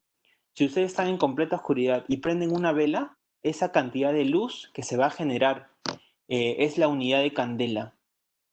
Y si ustedes van un poquito más allá y las unidades de luminosidad las miden por área de superficie a la cual la luz llega, tiene un concepto diferente que se llama luminiscencia. Es diferente el brillo que el brillo por área, que se llama luminiscencia. Entonces, eso es un juego de palabras que es importante entenderlo. ¿Qué cosas lo que llega con esto? Y es que estos conceptos de luminiscencia son muy complicados de recordar cuando se miden en candela por metro cuadrado. Y en la forma práctica de recordar la luminiscencia es que se le conoce como nits. Es como una unidad más comercial de medir luminiscencia. Todos los dispositivos que tenemos, televisores, pantallas de laptops, de celulares, cuando nosotros buscamos en la página web de la empresa o cuando buscamos en los manuales de lo que hemos comprado, nos da un valor numérico y nos habla de nits. Eso de repente lo han escuchado, de repente no, pero ahora que termina la charla pueden curiosear y van a darse cuenta que sí, que hay un valor numérico y que se le llama nits. Entonces, el nits es la forma práctica de reconocer la luminiscencia. Fíjense esta imagen, como muchos dispositivos, en este caso celulares, tienen, porque la empresa se los va a informar, lo que pasa es que ustedes lo dejan de lado, tienen un valor numérico de nits. Entonces, este valor numérico que se asocia a todos nuestros teléfonos sin excepción, de repente es difícil que lo sepamos cuando compramos el dispositivo, pero se van a ir dando cuenta que cuanto más moderno es el celular, mayor número de nits va a tener. Entonces ustedes se preguntarán, pero ¿por qué me sirve eso? ¿Por qué es importante? Y es que cuando ustedes adquieren un teléfono o un dispositivo con pantalla, las empresas que los producen, de cualquier marca, va a venderles la idea de que cuanto mejor vean la pantalla, va a ser mejor el teléfono. Esto es relativamente cierto, pero van a escuchar mucho la idea de que, pues este teléfono puede verse mejor en la luz de día. Si ustedes se dan cuenta, cuando salen con su celular a mediodía e intentan ver la pantalla, se ve con poca claridad, pero los teléfonos de alta gama sí la pueden ver mejor. Y es que los teléfonos nos dan la posibilidad de obtener mayor número de nits, que es la luminosidad. A más brillo de pantalla o luminosidad voy a ver mejor la imagen. Pero clásicamente los celulares normalmente funcionan entre los 150 y 200 nits. Eso era lo que siempre se tenía de estándar, pero conforme fue avanzando el tema comercial, se intentó hacer que los celulares tengan un mayor valor y mayor brillo y por lo tanto de repente la gente los prefería más. Existe una comisión que habla sobre eso. Hay una comisión que se llama Comisión Internacional para la Protección de la Radiación No Ionizante. Existen guías sobre el tema y hablan mucho de cuánto debemos nosotros de limitar nuestra exposición a la luz azul o a los brillos de pantalla. Tiene un concepto importante que se los quiero traer y es que esta luminiscencia que se mide en nits, que viene de una fuente de luz común, se tiene un concepto claro de que esa fuente de luz muy brillante, de repente, que tiene muchos espectros de colores, va a tener casi como constante que el 10% de esa luminiscencia va a ser proveniente de luz azul. Eso es casi siempre, es una constante que se calculó en su momento. ¿Y por qué es importante que se los muestre? Porque hay artículos, en especial este que es muy interesante, que les puede confundir por la cantidad de números, pero que nos ayuda a ordenar un poco las ideas. Fíjense cómo compararon diferentes monitores que podemos usar en casa, llámese computadoras, laptops, tablets o celulares, y cómo nos mostró el número de valor en nits, es decir, la luminosidad que presentaba cada aparato electrónico. Puede que todavía no les quede claro esto, pero si un iPhone, por ejemplo, un iPhone de cualquier número, iPhone 8, les dice que presenta un nits máximo de 700, por poner un ejemplo, y eso los venden como que algo bueno, etcétera. Entonces, ¿qué significa ese 700? Significa que a la máxima luminosidad que pueden poner el celular, llámese al brillo máximo, etcétera, ese valor será el valor numérico máximo que el brillo de la pantalla de ese dispositivo va a generar. Entonces, este número que vemos aquí a la izquierda son algunos dispositivos que fueron estudiados en este artículo y que producían este valor máximo de nits. Si yo les dije que este valor numérico, lo que más nos importa en este valor numérico es la cantidad de luz azul que vamos a recibir de él, pues el concepto del 10% de este valor hace que la luz azul solamente me ejerza o me dé este valor numérico, ¿no? Fíjense cómo eh, em, más o menos el porcentaje es equivalente, ¿no? ¿Y por qué es importante esto? Porque este valor numérico me va a dar una columna adicional. Es un poquito confuso de entender, pero esto deben de fijarlo, que un valor de nits que me da un dispositivo, que ustedes lo pueden saber el valor numérico que tiene su celular, me va a dar un valor de energía. Este valor de energía es en watts. Y ese valor tiene un concepto difícil de entender, pero que se llama irradiancia espectral. La cantidad de energía que el dispositivo me va a dar por metro cuadrado o por centímetro cuadrado. ¿Y por qué es importante eso? Dirán. Bueno, aquí se unen todas las diapositivas que les he enseñado. Porque si ustedes recuerdan, existe un valor mínimo o existe un valor conceptual por lo cual yo me voy a pigmentar con cierta cantidad de energía. Recuerden que el estudio del doctor Mahmoud y colaboradores nos enseñó desde hace mucho tiempo, cerca del 2010 o 2011, que una piel trigueña, una piel de fototipo 3, 4 o más, que recibía ciertos minutos de luz solar o que recibía cierta cantidad de energía, podía pigmentarse con mucha facilidad, especialmente si la energía provenía de luz visible. Entonces, si yo tengo o si ustedes tienen un valor de nits de sus dispositivos electrónicos y ustedes tienen una constante para ese valor, ustedes pueden saber con mucha seguridad cuántos minutos necesitan estar expuestos a esos dispositivos si es que tienen una piel de cierto color para producir pigmentación. Eso es importante. Eso no está publicado. Esos han sido conceptos que hemos o que he ido pues un poquito entrelazando y hemos sacado o he sacado conclusiones interesantes. Entonces, si ustedes tienen este valor al cual quieren llegar y ustedes tienen este valor de watts que lo tiene el dispositivo, ustedes pueden hacer una regla de 3 simple o convertir, porque un watt es igual a un joule por segundo y ustedes quieren valores en joules. Entonces, ¿cuál es la conversión? Ustedes cogen el valor de nits que tiene su dispositivo, que lo pueden saber, y este valor, que es un valor, es un porcentaje de esto, que después les voy a explicar cómo se saca, pueden ustedes hacer la conversión de watts a joules y pueden con este valor de conversión tener el tiempo necesario para alcanzar mi dosis de pigmentación.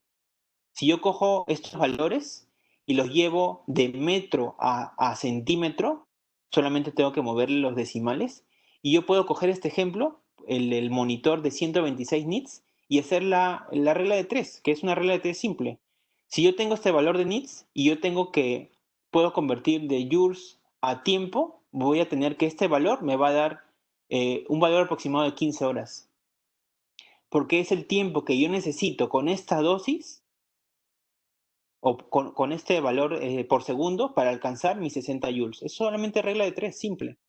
Y es una forma práctica de nosotros saber qué tan expuestos o en riesgo estamos por nuestro color de piel de pigmentarnos. Eso es algo práctico, eso es algo que une conceptos. Entonces, si yo les doy otros ejemplos, podemos hacer la misma conversión. Esto es lo que les decía. ¿Qué pasa si cogemos otros dos ejemplos que nos da el artículo? El mínimo y el máximo de las pantallas de laptops, ¿no? Acá el mínimo de un ejemplo fue 63 y el máximo de otra pantalla de laptop fue 197. Entonces, si hago exactamente la misma conversión, el ejemplo de 63 y 197, voy a tener que, para un dispositivo que tiene 63 nits, yo voy a necesitar casi 31 horas para pigmentar mi piel. Y en un dispositivo que tiene un valor de 197, cuanto más alto sea el valor, de repente necesitaré menos tiempo para pigmentarme. Como este es un estudio referencial pero tampoco es que sea el más reciente del mundo, porque es de 2016.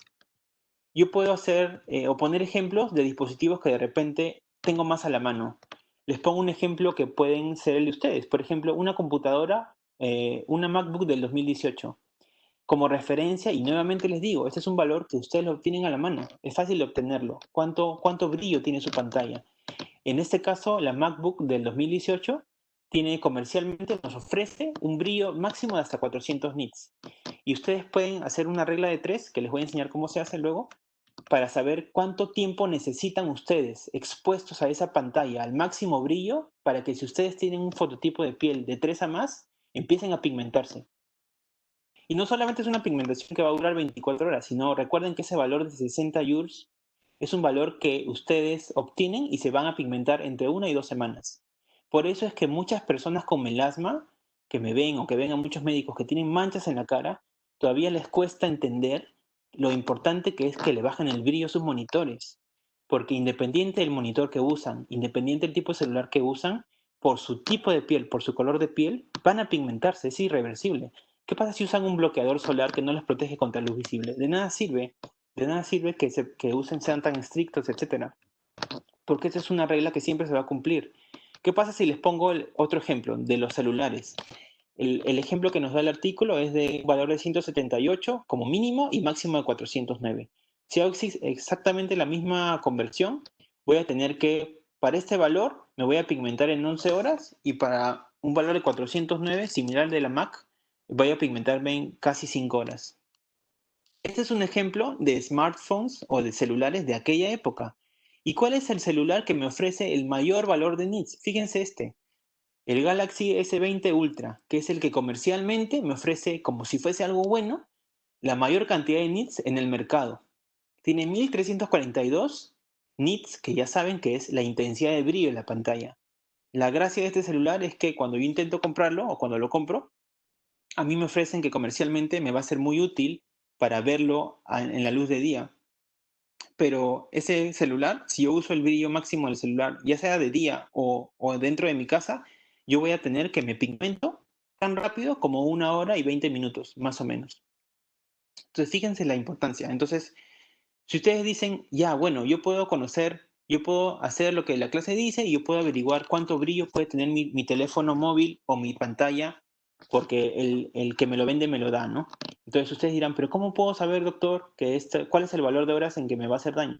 Bueno, hay una fórmula que la obtuvimos ayer con mucha dificultad, pero la obtuvimos, y es que este valor es una constante, 1950 entre el número de nits de su dispositivo.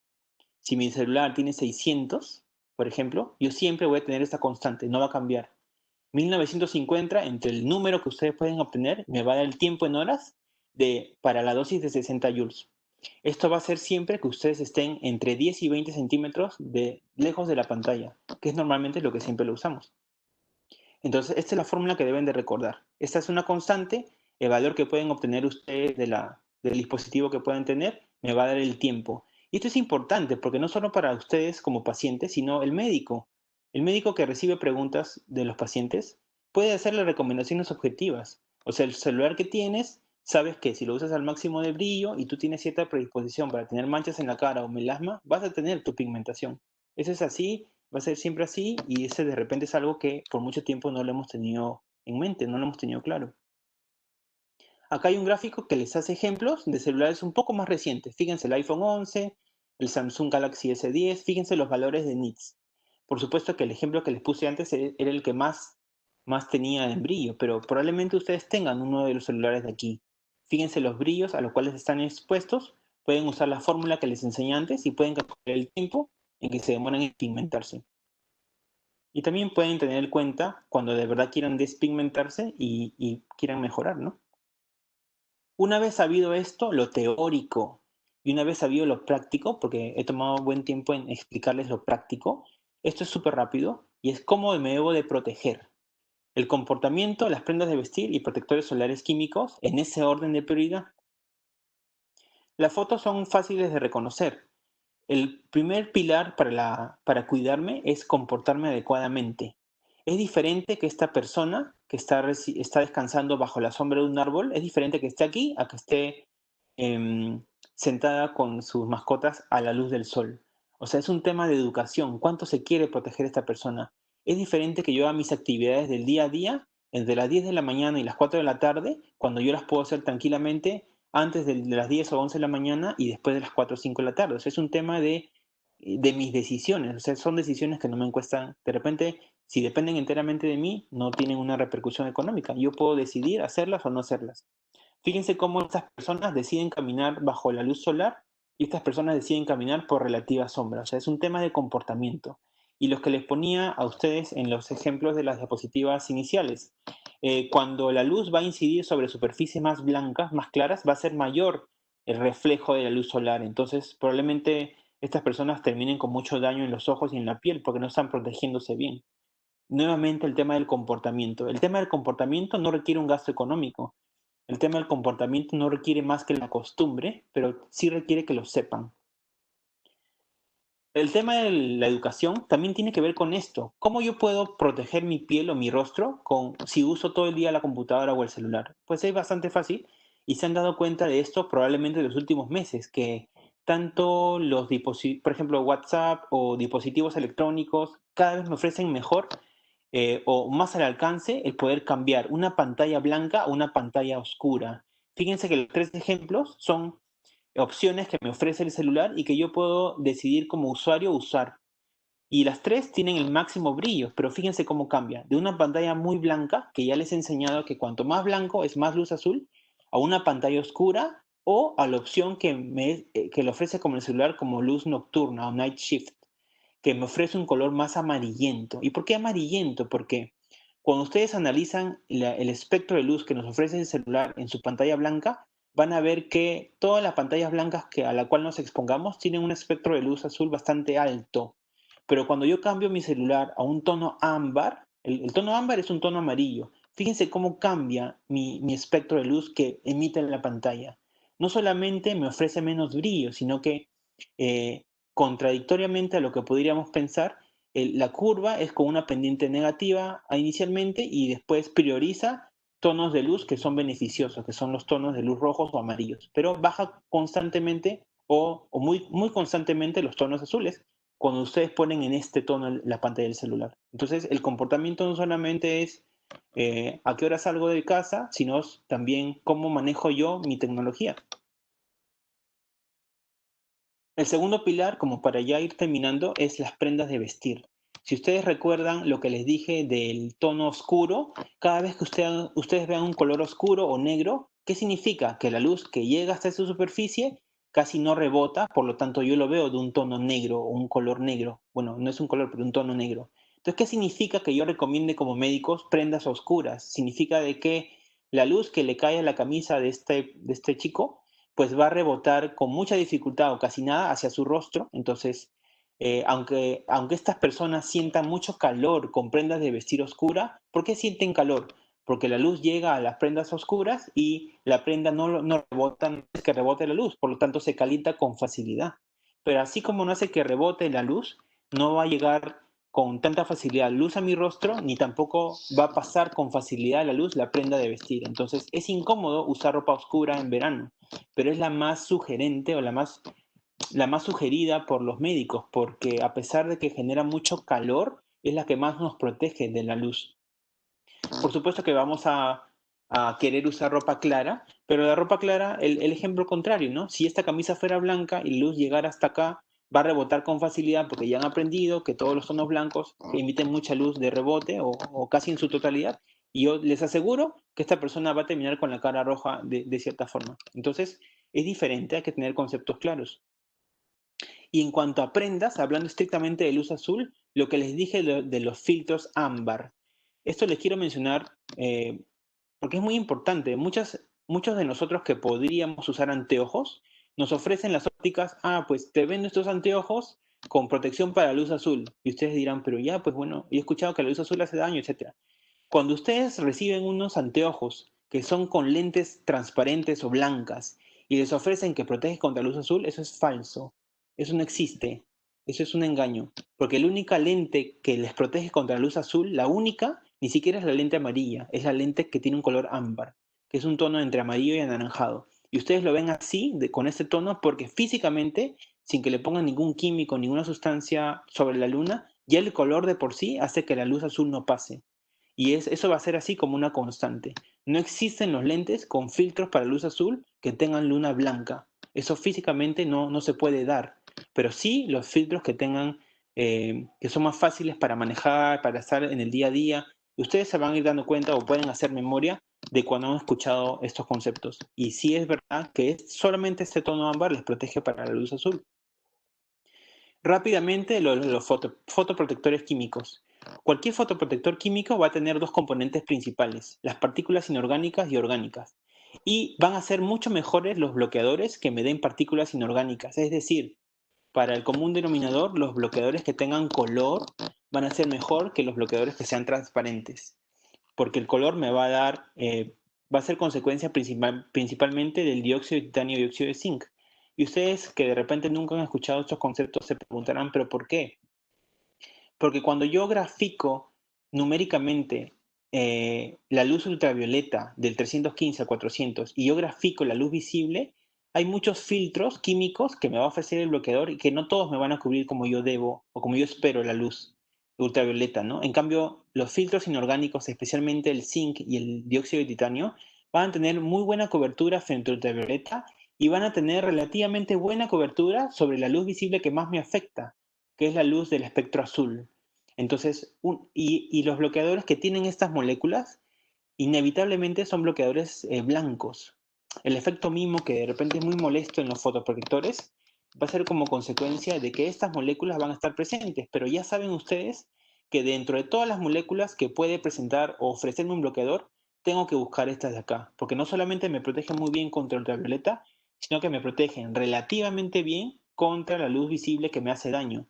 ¿Cuál es la mejor que me protege la luz visible? Aquellas que tienen óxido de hierro. El óxido de del bloqueador, la mayoría de veces es un tono marrón claro, marrón oscuro. Entonces, dependiendo de la patología que yo quiero tratar, puedo elegir como consumidor o puedo recomendar como médico. Hay una tendencia, un concepto que salió en el Congreso Internacional en Barcelona en el 2019 y es que por ahí algunos autores presentaron al Triasorb como un filtro orgánico que también me cubría muy bien contra la luz visible. Yo no he encontrado muchos artículos relacionados al Triasorb, por eso lo pongo en duda. Todavía faltan algunos estudios de repente. Por ahí que encontré uno que me pareció un poco convincente, pero lo pongo porque de repente en un futuro lo vamos a escuchar. Dos conceptos para terminar, y es que para nosotros como consumidores, los fotoprotectores solares van a darme un concepto o un número afuera del fotoprotector y muchos nombres que de repente no puedo entender. Entonces, esos números no son otra cosa que un SPF. Y un SPF es el valor numérico que me ofrece el fotoprotector químico para que a mí como consumidor me dé a entender cuánto me protege de la luz ultravioleta B, que ya conocemos qué efectos tiene.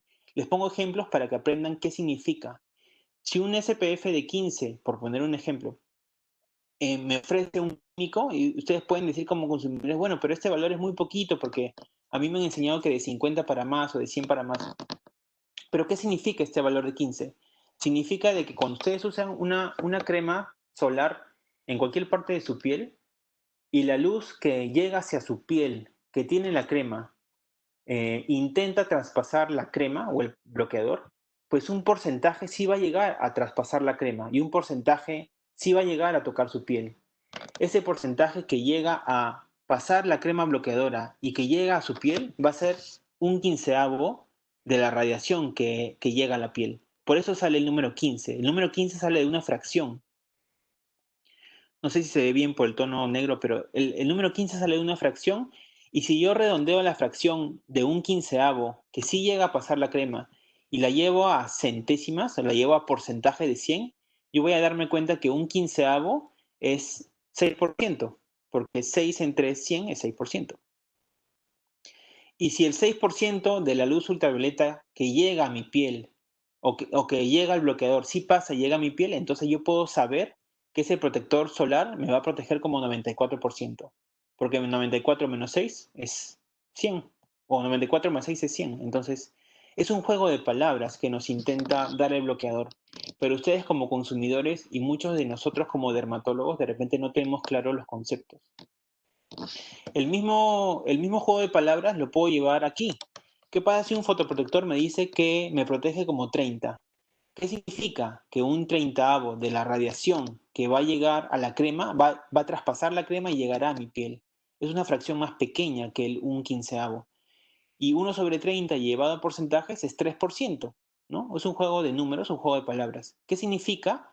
Que esta crema que dice SPF 30 me va a proteger al 97% de radiación que va a llegar a mi piel, pero un 3% sí va a pasar.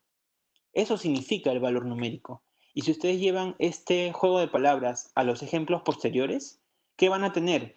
Que un SPF 50 me va a proteger como 98% porque el 2% sí va a pasar a la crema. Y un SPF 100 no significa que me protege al 100%. Significa que el SPF 100, con el mismo juego de números, el 1% de los rayos solares va a traspasar la crema bloqueadora y por lo tanto me protege como 99%. ¿Esto a qué traduce? Bueno, la tendencia actual es que, por lo menos en el tema europeo, en las comisiones europeas, ya se está prohibiendo que las empresas nos ofrezcan como consumidores SPF de 100. Lo más seguro es que en los años venideros, de repente no tanto este año, pero en los venideros, hayan menos fotoprotectores que nos ofrezcan 50, o perdón, que nos ofrezcan 100. La mayor cantidad de cremas químicas nos ofrecerá valores de 50 o 60 o 40, etcétera. Pero ya saben ustedes de dónde viene el número, ya saben lo que significa y saben de que es un tema más comercial. Esto no me protege el doble que 50, me protege solamente 1% más.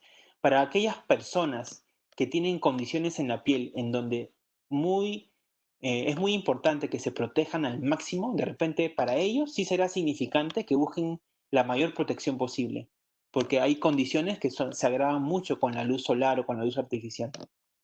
Eso es importante que sepan de los valores numéricos que me ofrece un bloqueador químico. Y los valores numéricos frente a UVA son un poco más confusos, dependiendo del lugar del mundo en donde la crema química se haya probado, van a haber distintos valores numéricos y símbolos que la crema me va a ofrecer. Sistemas europeos hacen de que el bloqueador se obliguen a poner, por ejemplo, VA con un círculo, o el sistema japonés me obliga a que tenga siglas PA con signos más, o de repente valores de PPD que también son valores numéricos válidos. Entonces, una crema que yo pueda tener en casa me va a ofrecer un valor numérico principal, que es mi protección frente a UVB. Ya han aprendido qué significa y cómo considerarla, y me va a ofrecer distintos valores numéricos o signos que me dan a mí entender como consumidor cuánto me protege frente a UVA esta crema. Fíjense cómo valores mayores a PPD, mayores a 16, ya se consideran muy, muy buenos, extremadamente buenos, y valores de repente de estas siglas con VA y un círculo ya se consideran desde medios, altos o muy buenos, ¿no? Entonces, ¿qué vemos en un bloqueador? Vemos el valor numérico que me indica mi protección frente a UVB, que puede ser variable. En este caso vemos 60. Vemos la protección numérica que me ofrece frente a VA, en este caso como un PPD de 28, que es mayor a 16, está bastante bien. Y vemos cómo el bloqueador me indica cuáles son los filtros que tiene. Recuerden que los filtros inorgánicos, llámese óxido de zinc o dióxido de titanio, se llaman también filtros tipo pantalla, así como se llamaban antes, ¿no? Entonces el bloqueador también me ofrece a mí como consumidor si tiene o no estos filtros. Y cuanto más color nos presente el bloqueador, en general nos va a proteger más. Si es que tenemos condiciones particulares, buscaremos bloqueadores de repente de tonos marrón. Pero cuando tienen ya filtros inorgánicos, los vamos a ver de tono blanco. Por eso es importante que reconozcamos como consumidores qué es lo que estamos poniéndonos o para qué nos estamos poniendo lo que usamos. Entonces, como conceptos en la charla, ¿qué debemos de recordar? Tres cosas principalmente. Primero, que la luz visible sí tiene efectos biológicos, que por mucho tiempo se dejaron de lado, por mucho tiempo se priorizó el estudio, o nosotros como médicos o como consumidores leímos o llegó a nuestros oídos muchos conceptos sobre el uso ultravioleta B y A, pero la luz visible sí tiene efectos biológicos, sí tiene potencial carcinogénico porque produce radicales libres, sí tiene efecto en la pigmentación, sí tiene efecto en el envejecimiento, pero por sobre todo pigmenta. Eso es lo que tenemos que tener en claro cuando nosotros mismos tenemos melasma cuando nosotros mismos tenemos manchas en el rostro o cuando nosotros como médicos recomendamos qué debe hacer el paciente. El segundo concepto es que tanto la luz solar como las fuentes de luz artificial me producen efectos en la piel. Especialmente algunos que ya hemos repasado generan ultravioleta y principalmente luz azul, pero que la generación de luz azul depende del brillo de la pantalla como yo la utilice. No depende de cómo funciona mi televisor o qué tan moderno es. Eventualmente, como les he enseñado, hay valores numéricos cuantificados en nits que yo puedo indagar para los dispositivos que yo use, y si los uso con el máximo de brillo o si los uso de manera muy constante durante el día, puede tener consecuencias. Y finalmente, que la protección debe de ser todo el año, porque no solamente, especialmente en el Perú, hemos visto en las primeras diapositivas cómo el índice ultravioleta es súper alto y que no solamente cuando nos exponemos fuera de casa, sino que dentro de nuestra casa, lo importante que es protegerse de la luz visible, ¿no? Realmente lo importante es el comportamiento, lo segundo las prendas y los fotoprotectores químicos en tercer lugar, ¿no? Me parece que esa es la última diapositiva. Sí, es la última. Bueno, se agradece la atención. Gracias, doctor, por la exposición. La verdad que ha sido bastante interesante y nos ha servido un poco para poder identificar sobre todo diferentes variables, ¿no? Si bien es cierto, la fotoprotección siempre se escucha mucho más en verano, pero hoy en día se ha hablado mucho sobre la luz azul que nos puede estar afectando de una u otra forma. Usted nos ha hablado de pantallas, nos ha hablado de celulares, nos ha hablado del televisor. Sin embargo, bajo la coyuntura que llevamos hoy en día, casi muchas personas estamos haciendo teletrabajo y paramos prácticamente todo el día conectados al celular, a la pantalla, al teléfono. El nivel de protección bajo ese concepto debería ser diario, o sea, debería ser prácticamente todo el día. Deberíamos utilizar un fotoprotección. Bueno, no hay que perder el orden de conceptos, ¿no? Entonces, primero es educación, luego es, en la medida de lo posible, la prenda, pero hablando del fotoprotector químico, lo que nos ofrece la industria como conceptos solamente es válido cuando yo uso el bloqueador de cierta manera. Entonces, conceptualmente se dice que 2 miligramos de crema por centímetro cuadrado es lo que necesito yo para que lo que me dice el producto sea válido. Pero eso es usar un montón de fotoprotector en el rostro o donde queramos protegernos. Normalmente todos, incluso de repente médicos, no saben usar bien el fotoprotector. Tiene que usarse en cantidades adecuadas, que es, eh, es difícil de cuantificar, pero una capa densa, por así decirlo, y tiene que reaplicarse cada 2 o 3 horas. Porque cuando ustedes usan un fotoprotector, el fotoprotector no me protege porque está puesto en la piel. El fotoprotector me protege porque hay productos químicos dentro de la crema que interaccionan con la onda particularmente y le cambian la configuración. Entonces, desde el momento que ustedes usan el fotoprotector, ya se está consumiendo o cada vez pierde su efectividad. Por lo tanto, deben de reaplicarlo aprox cada 2 o 3 horas si de verdad se quieren proteger. Por ejemplo, personas que trabajan de igual manera, el tema del cuidado debe ser de la misma intensidad. Yo creo que sí, porque de repente no se le daba mucha importancia al tema de pantallas, pero si hacemos un poquito de reflexión, lo más seguro es que todos nosotros, cuando usemos el celular de noche, no solamente lo usemos de lejos, sino les aseguro que menos de 10 centímetros. Entonces, ese concepto que antes no se tenía en claro, pues no es que recomiende usar un protector de noche, pero sí les recomiendo que intenten bajarle el brillo a las pantallas, lo mínimo que se pueda, ¿no? Porque nuevamente, más brillo o más luminosidad es más luz azul. Y ahorita les he dado una charla que he intentado ponerle los conceptos más elementales, pero esta charla puede tener mucho lenguaje difícil de entender. El tema de luz azul está muy bien entendido, está muy relacionado a la pigmentación y es importante que entendamos que la protección de noche es más relacionada al brillo, ¿no? Cuanto menos brillo utilicemos, mejor.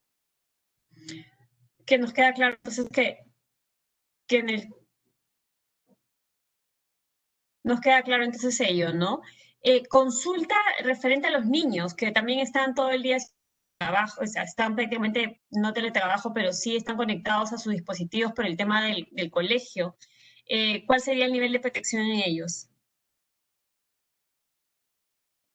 Y a ver, conceptos importantes. De hecho, un niño que está en edad escolar ya tiene su sistema inmune relativamente bien desarrollado en la piel. Entonces, no hay mucho problema en usar un bloqueador pediátrico en ellos. No estrictamente necesitamos uno que diga pediátrico. En realidad, los bloqueadores con pantalla, que son lo que ya les he mencionado, con filtros inorgánicos, deberían ser los elegidos para los niños. Va a ser bastante fácil que como padres de familia se den cuenta de repente que en el transcurso de las horas, este color que le ponen a el rostro de los niños va a irse desvaneciendo. Entonces va a ser más fácil que como padres se den cuenta usando un fotoprotector con color. Si en caso, bueno, ahora se da la coyuntura del tema virtual, pero cuando esto no era una prioridad, mucha exposición había con los niños a la playa. O sea, se llevaba al niño a la playa de una edad muy temprana. Y el tema ahí era que conceptualmente un niño a muy temprana edad no podía usar un bloqueador estrictamente hablando. Entonces, a pesar de que la industria nos da fotoprotectores con filtros bastante buenos para niños, en realidad cuando un niño es muy menor, digamos que menos de 4 años, menos de 3 años o menos de 2 años, el sistema inmune que tiene en la piel no está completamente desarrollado. Entonces, primero que no sabemos cuánto de su piel cuánto químico del bloqueador el niño va a absorber en la piel.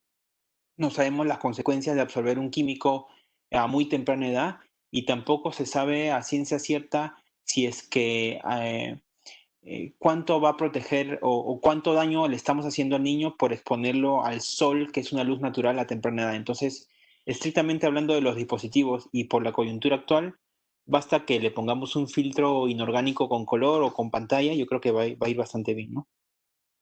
Gracias.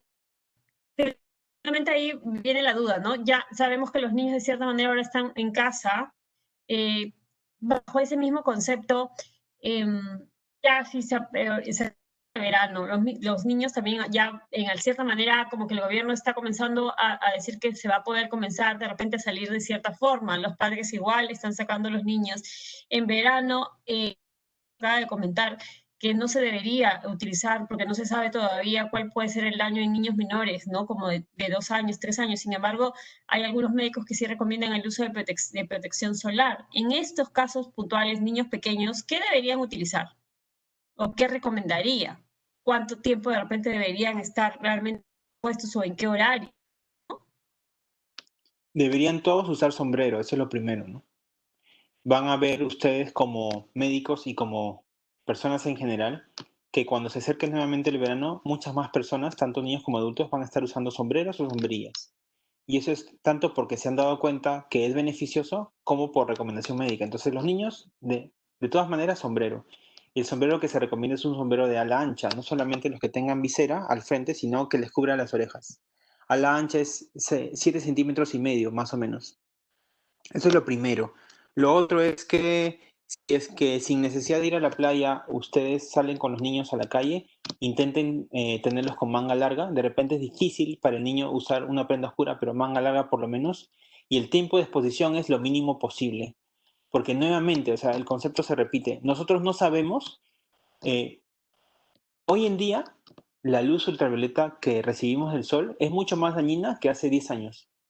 Y eso sin que se los mencione, todos nosotros lo sabemos. Sabemos que actualmente el tema de la capa de ozono se ha deteriorado, la contaminación está peor, entonces no es igual la cantidad de luz que recibíamos nosotros cuando éramos niños a la luz que sería sana o máximo recomendable para los niños hoy en día. Yo creo que cuanto más se evite su exposición, especialmente entre las 10 de la mañana y 4 o 3 de la tarde, va a ser mejor. Si el tema de los niños no puede hacerse con esa restricción, pues por lo menos usar sombrero. Y recuerden que para el tema de niños y adultos, a pesar de cuidarnos con ciertas horas de exposición y a pesar de usar sombrero, siempre la luz solar o artificial va a rebotar en el piso. O sea, cuanto más clara sea la superficie en donde el niño está, por más que usen sombrero, el tema les va a afectar al rostro. Entonces, eso es importante darse cuenta, porque si es que no tenemos eso presente, probablemente nuestros niños o los niños a la edad de 25, 30, empieza a tener muchos más cánceres de piel o melanoma o vasocelular a lo que nosotros podíamos haber tenido por no cuidarlos bien. Entonces, máximo de exposición no se sabe, es un máximo aproximado. El tiempo que debemos evitar o las horas que debemos evitar sí se saben, que es entre las 10 de la mañana o 11 de la mañana y 4 o 3 de la tarde, para todos, para niños y adultos. Y es que si nosotros queremos proteger de la mejor manera a los niños, primero es sombrero, luego es intentar estar con ellos en la sombra y lo tercero es cualquier fotoprotector que tenga filtros inorgánicos. Que nos quedó claro el tema orgánicos. Doctor, ¿y el tema de las pantallas solares es exactamente lo mismo que un bloqueador? ¿Funciona exactamente igual? Sí, exactamente igual. Protector solo es un término que bien usado se debería decir fotoprotector o protector químico, ¿no? Porque un sombrero también es protector, pero no hay diferencia. Protector es el producto y la pantalla solar simplemente es un término que se utiliza para hacer referencia a los filtros de color o filtros inorgánicos. Una cosa es un bloqueador con pantalla y otra cosa es un bloqueador tintado. Un bloqueador tintado es aquel que tiene óxido de hierro, que tiene un color más de tono marrón. Ese es un detalle importante, ¿no? Esa es más o menos una diferencia así puntual. Pero lo otro es un juego de palabras nada más. Y en el cuanto a lo que son el uso para cuerpo y para cara, ¿es exactamente lo mismo? ¿Debería haber tener algún tipo de cuidado especial con algún protector para cara o para rostro? Yo creo sinceramente que si uno usa un bloqueador, o sea, para efectos prácticos, ¿no? Si uno usa un bloqueador solar para el cuerpo, cuando el bloqueador es para la cara, lo único que va a conseguir es que el bloqueador se acabe en una sola puesta. Porque recuerden que para que el bloqueador funcione, tiene que usarse de cierta manera y con cierta cantidad. Entonces, en cuanto a la calidad del bloqueador, no hay mucha diferencia. Lo que nos ofrece la industria de repente es por ahí que nos ofrecen bloqueadores en spray o bloqueadores de más volumen o más fluidos que son de fácil aplicación, pero en cuanto a la calidad de protección que nos ofrece, es exactamente igual. El valor numérico puede ser exactamente igual. Si queremos ahondar en el tema, como médicos deberíamos fijarnos en qué filtros nos ofrece el bloqueador. Pero ese es un tema más puntual y más de conocer, ¿no? Pero en cuanto a lo que necesita la piel, en realidad no, salvo que tengamos una condición especial en el rostro, ¿no? Si tenemos rosácea, que muchas personas tienen rosácea, pues deben de saber que la rosácea es una condición en donde la piel está particularmente perjudicada en las etapas iniciales. Entonces, yo, aunque sé que la rosácea necesita un bloqueador solar, yo no recomiendo bloqueadores solares al principio de la rosácea. Yo tengo que recuperarle la calidad de la piel a la persona y después del segundo o tercer mes de repente empezar con bloqueadores cuando yo sé que la persona lo va a tolerar. Pero esa persona podría iniciar sus bloqueadores solares en el cuerpo, más no en la cara. Entonces es la individualidad del caso, ¿no? Eh, y justamente hablando de enfermedades de la piel, por ejemplo, ¿qué características debería tener el fotoprotector? Lo que pasa es que la mayoría de filtros o de químicos en los fotoprotectores son liposolubles. Entonces, hay bloqueadores que son solubles en agua, o químicos que son solubles en agua, y químicos que son solubles en grasas. Esos son los dos grupos de cómo se presenta el bloqueador.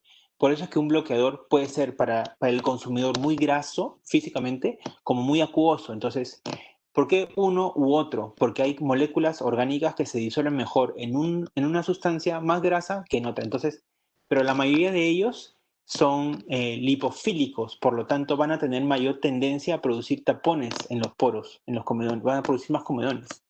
Hay bloqueadores que nos pueden ofrecer comercialmente que son mejores para el acné. Sí es cierto porque les añaden ciertos componentes que mejoran la calidad del sebo, etcétera, ¿no? Pero en general, y ese concepto siempre se mantiene, es que usar un fotoprotector cuando alguien tiene acné es ponerle una capa adicional de que obstruya el folículo piloso. Entonces, al obstruir más el folículo piloso, voy a tener sin duda más tendencia a generar comedones y a propiciar más acné. Entonces, Recuerden que el acné que es moderado o papulopustuloso en realidad se beneficia del sol. Es un concepto que deben de recordar. Cuando tienen un acné papulopustuloso o un acné inflamatorio, en realidad lo que va a pasar es que la luz solar va a actuar como un fotosensibilizador y el Cutibacterium, que interacciona con soralenos propios de la piel, es como si fuese una terapia fotodinámica natural. Bueno, ese es un término más médico, ¿no? Para los médicos me van a entender. Pero el acné inflamatorio mejora con el sol. Entonces, ¿por qué le voy a dar un bloqueador solar a un acné inflamatorio? No tiene mucho sentido. Lo que sucede aquí es que por la tendencia de la persona a mancharse, esa es otra cosa. Que la persona se manche por el acné es otra cosa. Pero ese es un tema de jugar un poquito o de ver el equilibrio, porque yo le pongo más bloqueador, probablemente, depende del tipo de acné, va a producir más acné, pero yo puedo jugar con los tratamientos para que las manchas por acné se empiecen a despigmentar. Pero yo casi en ningún caso receto bloqueador para el acné. Lo que puedo recetarles son productos para usar de noche o productos de día que van a ayudarle a despigmentar, pero no tanto un bloqueador.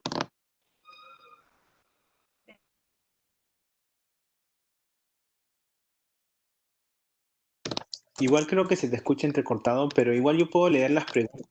Todos me Entonces, llegan a escuchar. ahí te escucho mejor. No sé qué has hecho, pero se te escucha mejor. Sí, he dado la Pero cámara mira, acá hay una para ver pregunta. si así tenemos una mejor conexión. Lo que Ya. sí,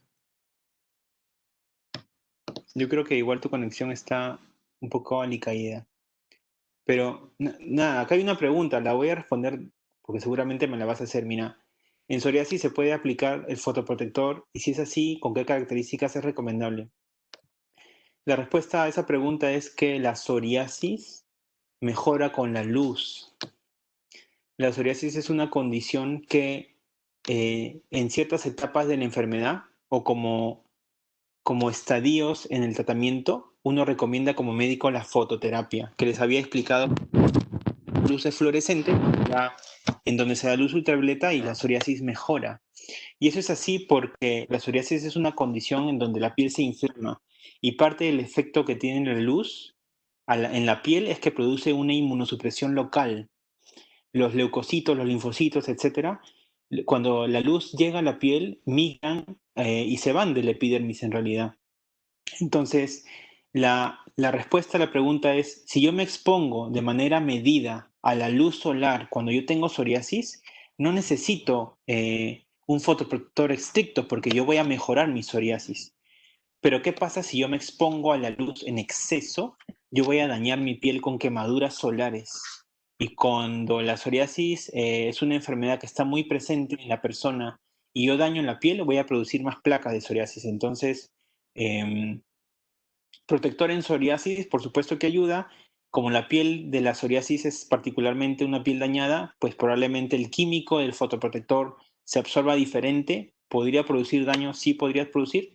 Lo mejor sería medir con mucha cautela la cantidad de luz a la cual yo me expongo y de repente cuando yo reciba más luz del que creo que me es conveniente, ir hacia la sombra o protegerme, pero no tanto un bloqueador en crema, especialmente si las placas de psoriasis son muy extensas, ¿no?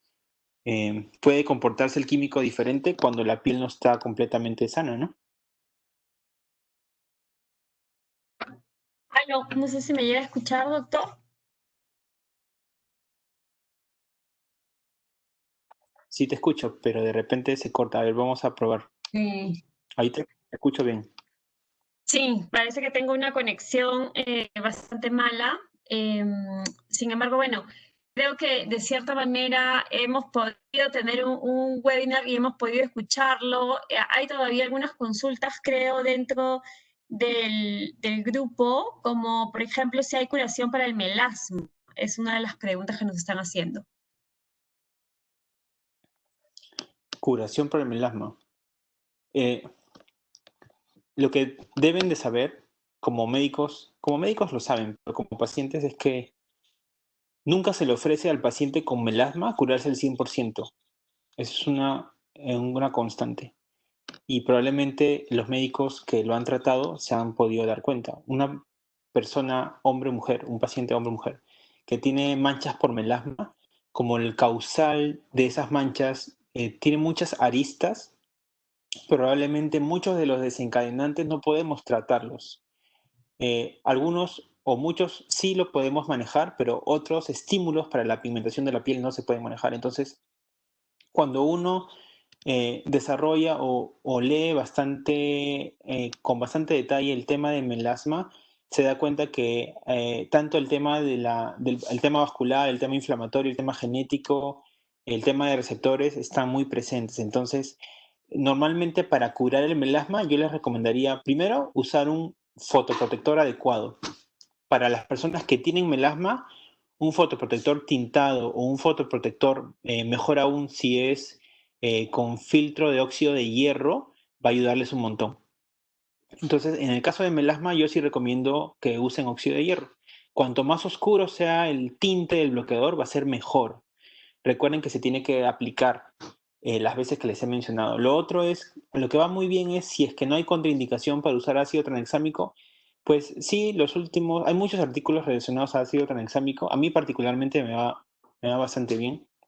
No lo he usado siempre, lo he usado en ciertos casos y va muy bien cuando combinas medicinas y un despigmentante de noche en general, pero no hay una fórmula para todos. O sea, no todos van a resolver bien con eso, ¿no?